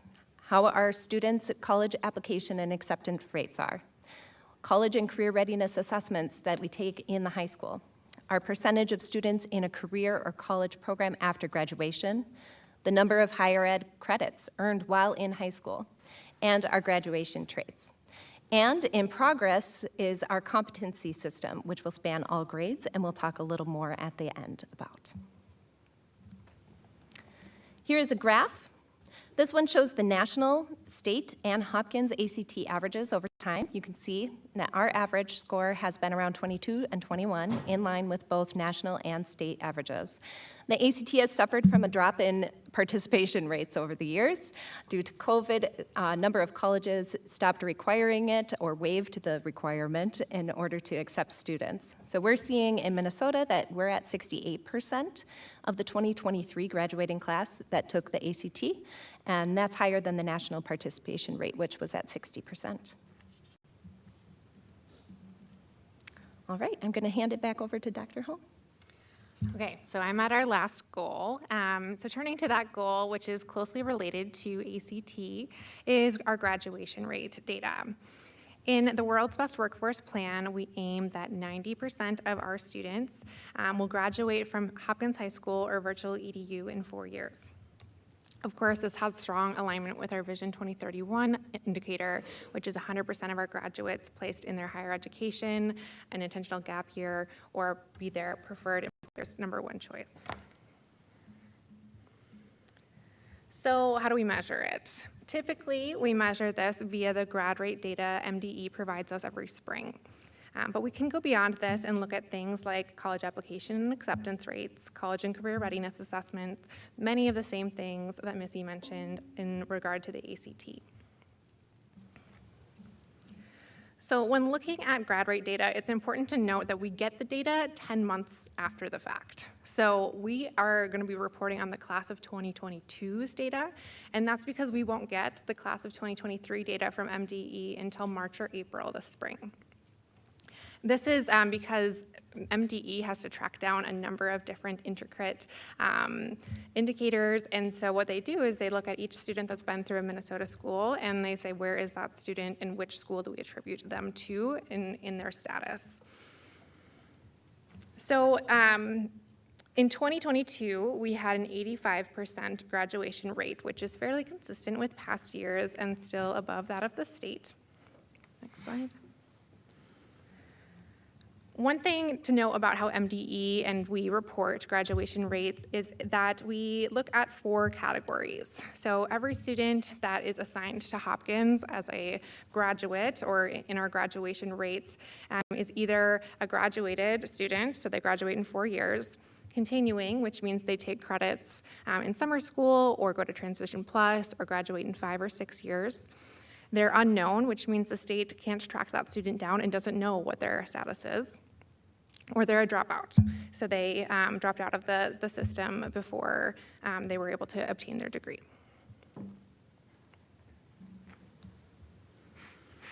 And of course, we have additional data points we use alongside our grad rate and ACT data. We have a strong AP program at the high school and virtual EDU. 60% of our 22 and 23 exams earned a score of 3 or above. So 3 or above is considered passing by most exams, and colleges will take that for college credit, and that will earn students credit in their post-secondary endeavors. MDE has a data set called SLEDS. It's the Statewide Longitudinal Education System. This allows us to follow our students post-grad, so we can see how many of them are still on their career paths as they go into their post-secondary endeavors. We know from SLEDS data that 88% of our class of 2022 grads were on a school or career path in the months following graduation. And finally, we've been working hard on our bilingual and multilingual SEALs program. This is probably an underemphasized success indicator by a lot of districts and schools. And when we think about what adulthood and the workforce is like, having a second language or being able to speak multiple languages is a huge asset. And so we want to be able to reflect that in our success indicators and get students to a place where they can have a success indicator along with that skill. So we see that 63 students earned SEALs in bilingualism or multilingualism in the past year, which earns them college credits and then obviously expands their college and career opportunities after they graduate with us. So that wraps up our World's Best Workforce and Achievement and Integration results. Before wrapping up for questions, we want to briefly touch on what the future holds for data and assessment accountability in Hopkins. We are moving towards a competency-based assessment system. Many higher ed programs and many jobs use competency assessments to gauge how their employees or their students are doing on a number of key skills. So in addition to, or instead of grades, we see leading districts measuring their student success and achievement of core competencies. So in Hopkins, for example, we think that critical thinking is an important competency. In 2018, the group that went together to construct the vision identified critical thinking as key for student success during and after their time with us. And so we think it's time to measure it. So this slide gives you an idea of what this competency system would look like. So we can see here in the progression, we have examples of what critical thinking looks like in early childhood, K2, 3-5, 6-8, and 9-12, and then post-secondary. So this will give our teachers kind of a benchmark of, all right, the student is in second grade, and we're working on this critical thinking competency. What do we expect from them at this time? We have a group of teachers. They are multidisciplinary and across several different sites working on this assessment and our other 5 scholar traits this year. So we're excited to share more in future assessment and accountability updates as this work progresses. Next slide.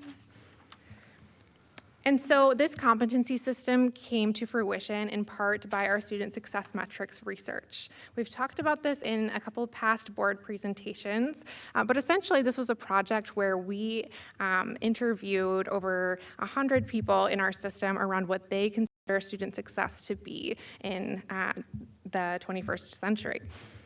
And so we're happy to share that the research process is complete. We've synthesized, coded, analyzed over 85 interviews with teachers, students, caregivers, business owners, college admissions representatives, and other community members. You can find the results of this research at the following links. There's a QR code here. You can access the full report, which is some nice lengthy reading, or you can access the executive summary, which is a nice 2-page summary of what we found.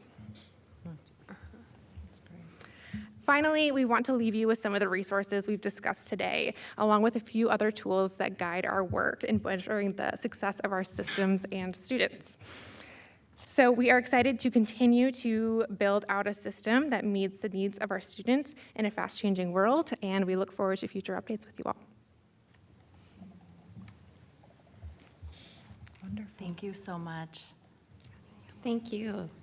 So it's, I am always excited to see how you bring together two, I think, pretty lengthy reporting processes to the state and make it useful and tailored to our district. And I was just wondering, is that something that you think is done in other districts, or is this a little unique to Hopkins, bringing together World's Best Workforce and the integration report? I think it is done in other districts because of the overlap. Whether that becomes less relevant with some of the changes to how we'll be reporting on World's Best Workforce, but I think, and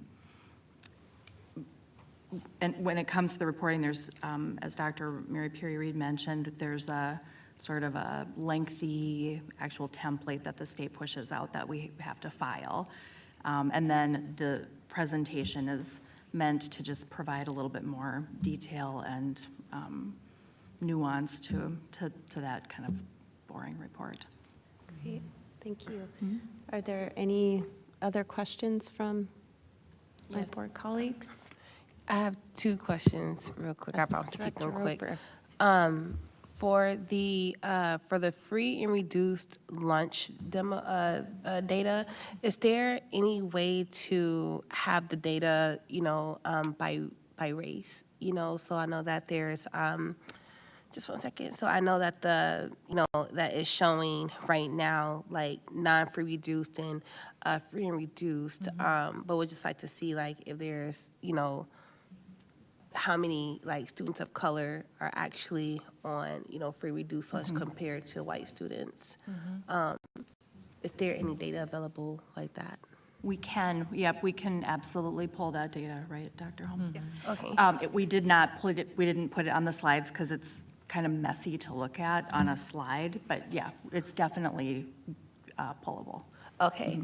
Okay, cool. And then one more just quick question, and I'm pretty sure I'll be reaching out to you all with more questions. I'm just as I'm learning, but was just wondering, and maybe this is a question for Dr. Mary Perry Reed as well, but to see how we landed on fast bridge learning as the assessment, as a district assessment for us. I know that fast bridge have like a time test, and I know that they are one of the less favorable assessments amongst some of the teachers, right? At least what I learned through conferences. So just wondering how we got to that assessment.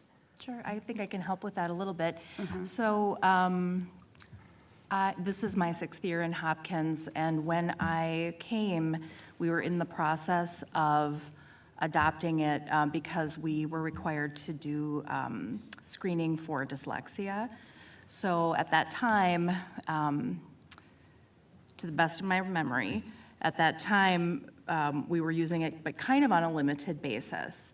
When COVID happened, we felt that we needed to really get a handle on, or a clearer handle on student learning in literacy and math. And so it was COVID really that pushed us to do a fall and a spring administration of FastBridge. And one of the rationale for that was we had to use it for a required screening anyway. And the NWEA was not providing that for us. So that is part of the switch to FastBridge and the shift away from the NWEA. Thank you. Chair Andreessen? Yes, Director Westmoreland. So I have a question that I think exists at the intersection of culturally responsive and validating practices and students' self-perception as a learner, right? So there's a lot of really interesting research out there on this. And when we were talking about reading, I see some of the holistic metrics include being a reader data and students' perceptions of themselves as a reader. I'm wondering if you can talk a bit more about that, and then kind of as a follow-up, if we're doing that sort of student identity as a learner work in other realms as well. I can speak a little bit about the reference in, according to the reading data, and I think Dr. Holm can talk about where that shows up in our panorama survey. That would be great. So specific to the literacy piece, one of the, I mean, really even before we were looking at FastBridge and trying to triangulate some of those more quantitative numbers, we knew that we need our students to identify as readers, right, in order to feel like self-efficacious in the area of literacy. And so we did develop some measurement tools, and now actually in retrospect, they look a little, I don't know, rudimentary compared to some of the tools that we use now. But we were able to measure students even as young as like 1st and 2nd grade using like smiley faces and sad faces with questions like, I enjoy reading inside school, I enjoy reading outside of school, just to really kind of capture how they were viewing themselves. Since then, we have gotten more sophisticated tools. And Dr. Holm, maybe you can speak to where that shows up in Panorama. Yeah, so we've talked about Panorama, before, but Panorama is our social emotional learning screener. And so it allows us to screen for students, and also it allows us to see comprehensively how are our students rating things like self-efficacy, how are they doing in those domains, how are they doing in their growth mindset. And so we can, it's private data, and teachers use it to support their students and also understand how students are falling in a given classroom or in a given school. And so I think the domains like self-efficacy, growth mindset, they ask questions that specifically get to that ability in other subject areas in addition to reading. And so I think that would be the current assessment that we use, and it is encouraging and helpful to get that third measure of students' social emotional learning in addition to how they perform on the test. Thank you.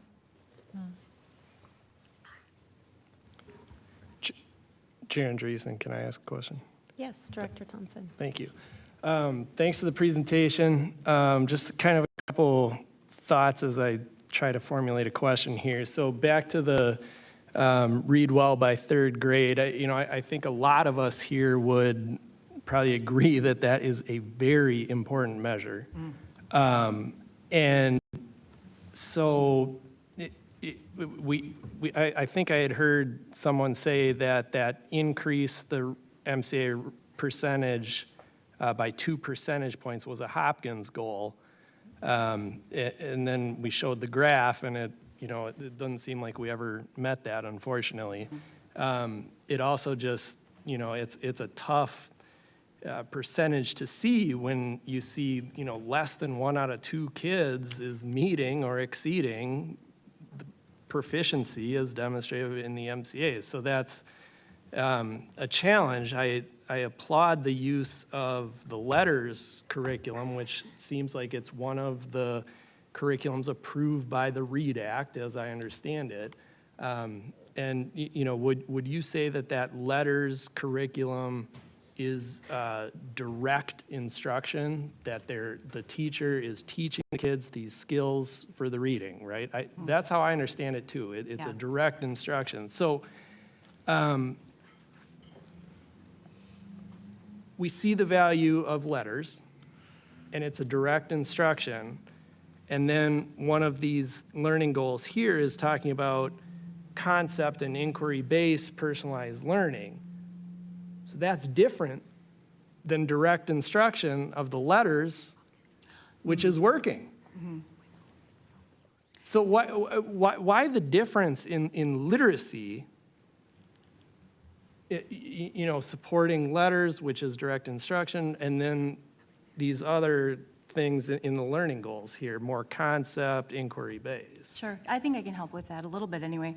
So letters, this might seem like a not important detail, but letters is the adult curriculum. It's the adult professional development model that supports the science of reading. So the science of reading is pretty multifaceted, and if the board is interested, we can come and share, all about our implementation of the READ Act and science of reading and all of those kinds of things. We're really happy to do that. So the science of reading has literacy instruction that supports phonemic awareness and phonological flexibility and things like that. That is different than inquiry and concept-based learning.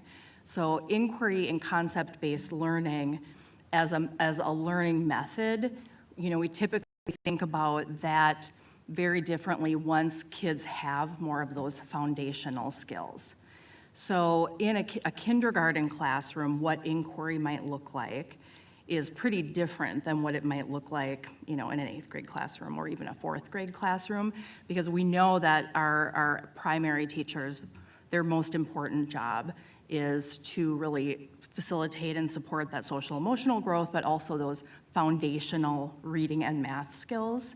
So what we're doing now to help kind of our system understand where inquiry and conceptual learning apply at those early ages, may not be in the same academic areas. Although, I mean, inquiry around science topics is very appropriate for a kindergartner or first grader.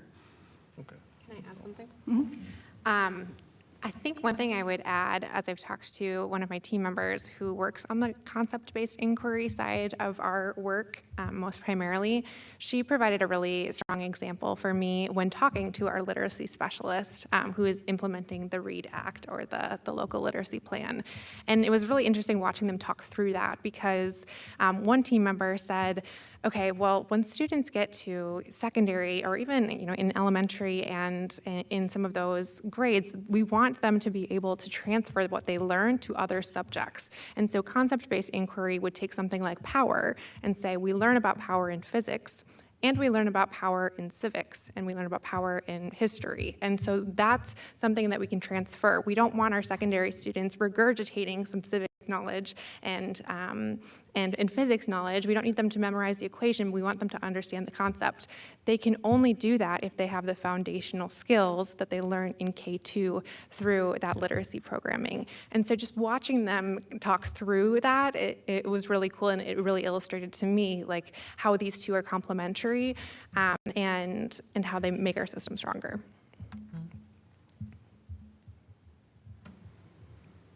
So in super simple terms, there are specific times where direct instruction is absolutely needed, and there are other times when an inquiry, concept-based driven approach is more appropriate for the learning, the content, the transdisciplinary learning. Absolutely. Yep, phonics is not a concept, it's a skill. So yeah, absolutely. And when we've talked to districts who have implemented competency-based systems, they talk about the two skills differently. They talk about we measure like our concept-based inquiry progress differently than we measure the you know it or you don't, which we tend to see more in the literacy side.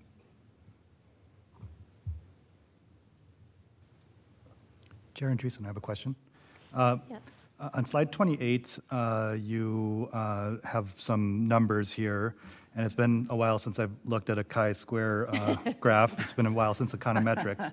But is it accurate to say, so it's better, right? And is it, and I know it's squishy and whatnot, but it seems like it's about 20% better than the old way. Is that an accurate way to kind of read that graph?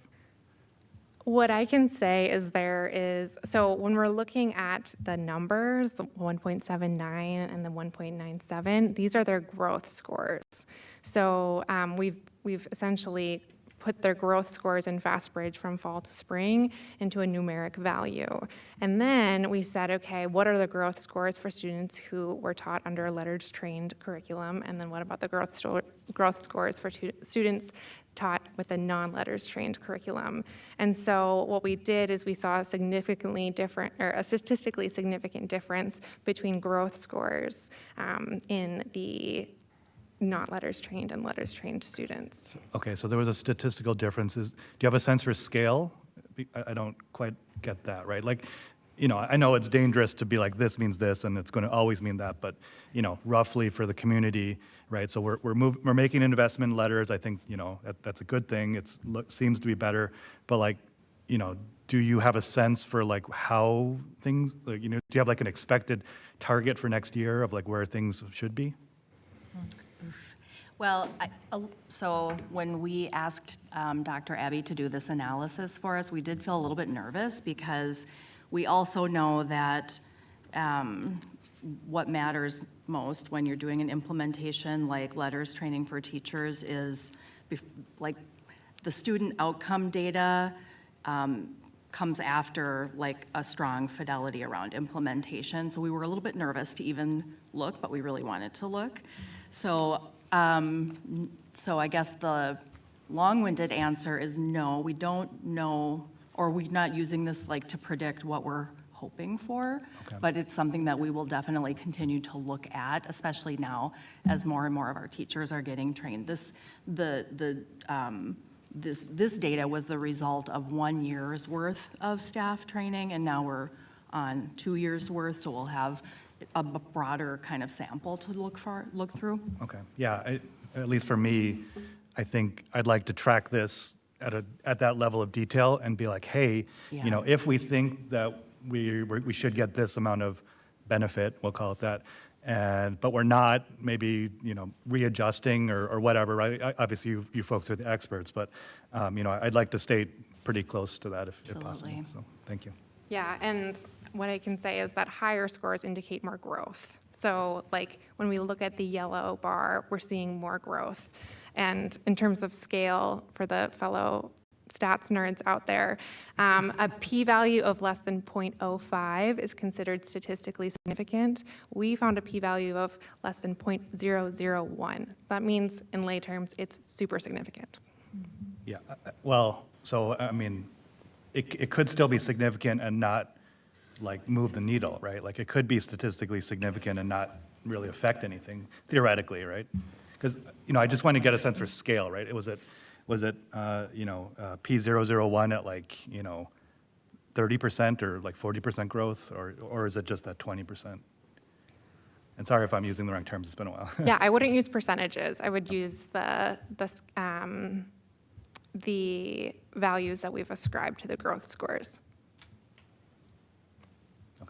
And perhaps this is something that you might be willing to follow up with board members in an email for a deeper dive into how that correlates to different outcome perspectives. Sure, I would just Would want to that be. be all right? Yeah, perfect. I want to get clear on the question. Do you understand the question? Mostly. Yeah, if we could follow up over email, that would be great. Okay. So I have, can we disaggregate free and reduced data by race? That's one question. And then this other one that you'll have in your brain. Great, and I just wanted to do a quick follow-up. I know that we in Hopkins have been advocating for moving away from using the free and reduced lunch benefit form, and happily our state has now provided funding for universal school meals, so families no longer need to fill that form out. So is there a different measurement metric that we are using in Hopkins or moving toward using in Hopkins to measure levels of the socioeconomic status of our families? Not really yet. I think we're kind of waiting to see what the trajectory of the form is going to be. And I know in our updates that we have with MDE, at least monthly, it feels like a lot more than that. Everybody's kind of waiting for guidance on, if not the form, then how are we going to measure this, and we don't know yet. Great, thank you. Mm-hmm. Any other questions? Wonderful. Well, thank you so much for this presentation, for all the time and information that went into it. And it's very easy to look at. So I appreciate that as a non-numbers person. So we can thank our Marcom team for helping with that too. Thank you very much. Thank you all. Thank you.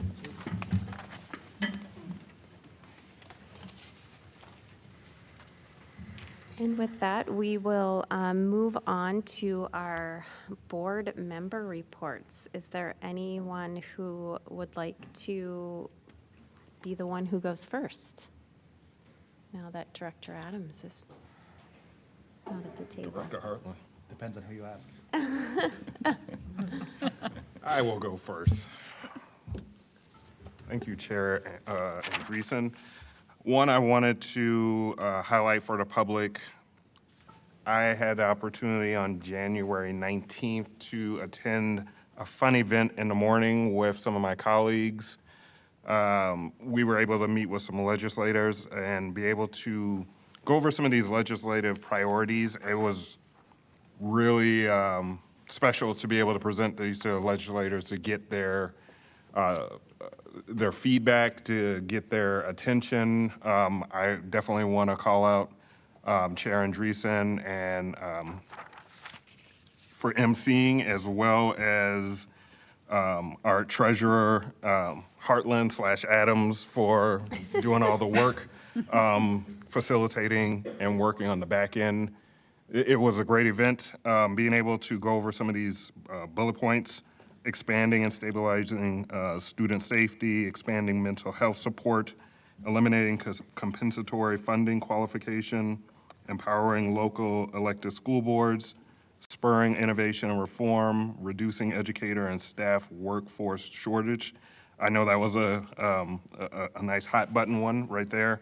And then continuing to fund new expectations for schools. So and then obviously want to shout out for Praise for speaking during the event and learning more about, you know, the CTE and what she's working on, what other students were working on as well. So it was a great event. I thought it was successful. I guess I would say talk to your local legislator and make sure they understand, even though we did get historic funding, we are still going to need that push to continue to get that funding, you know, to be more cyclical, so then we're not continuously running into that same situation every year when the budget conversation is going to come and then constituents are going to want to understand what is going on at the public education level.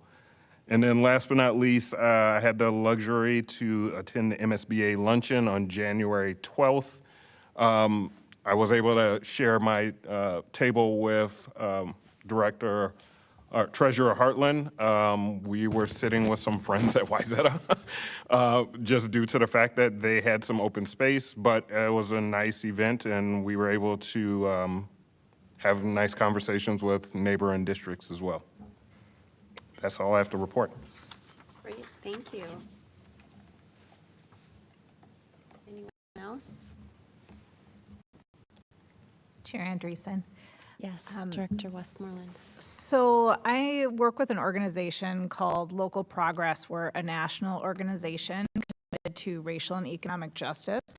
And we have a Minnesota chapter. I'm on the organizing committee for the Minnesota chapter. I'm also on the National School Board Steering Committee. So there are 12 of us who are school board members from around the country who meet to really advocate for policy at the national level and then support each other in the work that we're doing locally. We released our first ever statement of values, and that's available on the Local Progress website, and I encourage you to check it out. Really proud of this work, and a lot of the language on there should look familiar because it's work that we're already doing in Hopkins schools, and it was really an honor for me to be able to elevate that work on the national stage. I talked about our work in Hopkins at our Local Progress national convening in September, and that's where we started to craft the statement of values, and then it was just published about a month ago. So I'd encourage our community to take a look at that. I'm also part of the Heading Home Hennepin Executive Committee. Heading Home Hennepin is a continuum of care partnership to eliminate homelessness within Hennepin County. And we just approved our legislative priorities, so we're working with the county board and legislative liaisons at the county level to advance priorities that really reflect things that are happening, realities for families in Hennepin County regarding homelessness. And so we have a shelter proposal, and if you look in our board packet tonight, an incidental report that we'll be voting on momentarily has to do with student homelessness. And so we're looking for support for this legislative priority around a really a very forward-thinking approach to shelter systems in Hennepin County. So I'm hopefully we'll be bringing that to the board so that we can decide as a district if we want to support that work or not. I am the only school board member on the Heading Home Hennepin Task Force or Executive Committee, and it's really been a learning experience as I think about the lived experiences of our Hopkins community members and how that relates to an overall strategy to eliminate homelessness in Hennepin County. So, thank you.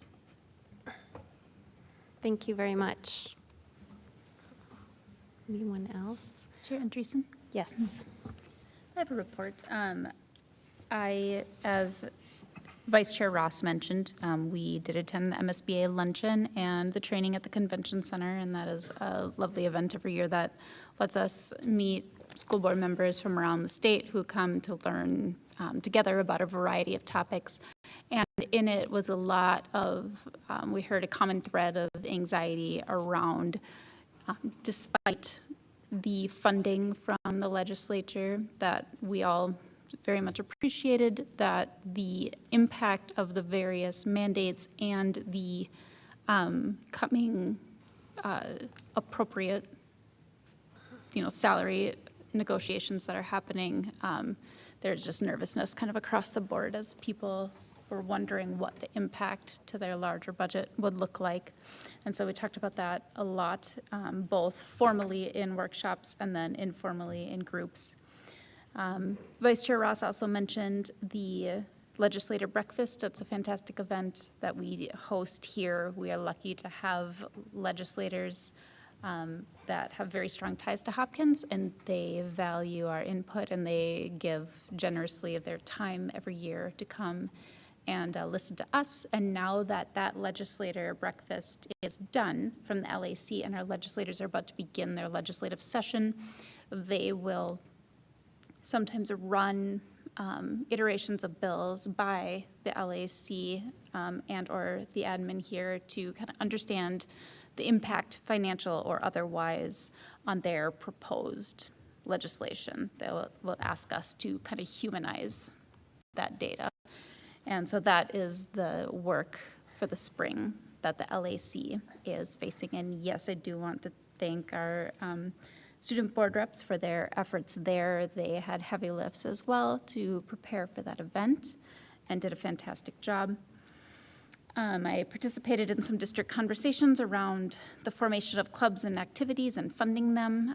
This was born out of an initial push from a graduated student board rep, Oscar Wolf, but is continued by our current student board reps via their inquiries and efforts to gain clarity around how those clubs and activities are formed, how those two designations are different from each other, how they get funds and how they can use those funds. And so that is a continuing effort. CFAC is meeting, so they will come give the board recommendations soon. So I attended several meetings with them, including some additional for new people. Director Jimming and Zhao and I had a kind of a history of CFAC meeting that they were kind to provide to us, and then I had a lot of help from the business services team, as I already mentioned, to learn about the role of treasurer. I got to help the Meadowbrook PTO pack the break room with snacks for staff there. I am the treasurer also of the newly formed North Middle School PTO, and we finally received our official designation from the IRS as a nonprofit, and that was my responsibility, so I'm very relieved that that went through. I think that that is all the things that I did in 2 weeks. Wonderful, thank you. Anyone else? I just wanted to quickly mention that I'm wearing this amazing t-shirt. It is Paraprofessional Recognition Week at Gatewood Elementary, and they have been really making paras feel very appreciated. So just wanted to call out to all the paraprofessionals in the district. You're amazing, you do wonderful work, and our students benefit from you every day. So thank you. And with that, we will move on to our incidental reports. As Director Westmoreland called out, I wanted to make sure that everyone here at the table and in our community looked at the homeless student report. I know it is very illuminating information for our community and for myself as a board member to know how our students and our families are showing up in our community every day. And I also think that it is critical that we are aware of that population and the impacts it has, because there are not a lot of option for students and families to stay in this community if they are impacted by housing insecurity. So I really appreciate the work that is done in our district to support our families and keep them here in Hopkins, which is their home. So with that, I would ask for a motion to accept the incidental reports. So moved. I have a motion. Is there a second? Second. I have a second. Any discussion? I have a question, Chair Yes. Dreesen, if I can. Yes. Just about like the homeless report and just looking into it. Is there, and this may be a deeper discussion amongst like officials, school officials, but is there ever an opportunity to offer our gym spaces as warming stations for kids who are experiencing homelessness in our district when there are colder days outside? Would definitely pass that off to our superintendent. I don't know if we've ever had that question. It's a great one, and we'll look into it. Our gym spaces are hotly contested areas, but providing shelter for people is more important than basketball practice. So I think it's worth looking into. Thank you. I imagine the transportation will be the toughest part, getting them there.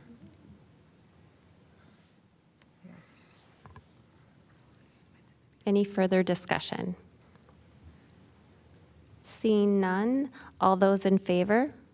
Aye. Aye. Any opposed? Motion passes. And with that, we can move on to our final public comment session of the evening. I have 2 comment cards, and I am pretty sure one of our commenters had to leave due to the meeting going longer than anticipated. So I will call Catherine Walker. Is she still here? Neither are here. Oh, neither are here. They both had to leave, but I have a statement that I can read on Jackie's behalf, if that's okay. Yes, this is Jackie Wood, ECSE teacher evaluator. Yes. Okay, I have some stuff I have to read through for public comment. We value having people commenting at our school board meetings, and we appreciate your input. If you wish to speak to the school board during our 2 public comment times, please observe the following guidelines. We ask that you complete the information requested on the card. You may speak for 3 minutes. Members of the school board will not respond directly to public comments that are made at this meeting. A district representative may follow up with you after the meeting. If you have written comments, the board would appreciate having a copy, which will improve both their understanding of your concern and their ability to investigate and respond. And personal attacks of anyone addressing the school board will not be tolerated. Persistence in such remarks by an individual or otherwise disruptive behavior shall terminate that person's privilege to address the school board. I would ask you, since we don't have a comment card from you, that you state your name and, just for the record. Sure. And you have 3 minutes. The timer is here and it will count down. Okay, great. I appreciate I'm Jennifer Muller. I'm the Early Childhood Special Education Lead for the Hopkins School District, and I work primarily at Harley Hopkins. Welcome. So I am speaking on behalf of Jackie Wood, who is also an ECSE teacher. Both Jackie and I are also HEA members. So I'm just going to read Jackie's comment. So as you listen, it's in her words, not mine, and about her job. Specifically, my job is an evaluator for students who potentially could meet eligibility for special education supports and services. I work on an incredible team to screen and provide students and families a comprehensive special education evaluation. Last year, with the help of the multi-transdisciplinary team, I completed almost 80 evaluations, with even higher numbers that include students who only qualified for speech-language services. This current school year, we are ahead of last year's projections from our data and the state of Minnesota to exceed this number as we meet the needs of students. I take royal pride and ownership in being one of the first voices of the district to families as it relates to entering the world of special education, not only in preschool, but in their future years in Hopkins. Thank you. Thank you. We appreciate you being here. Thank you, Jennifer.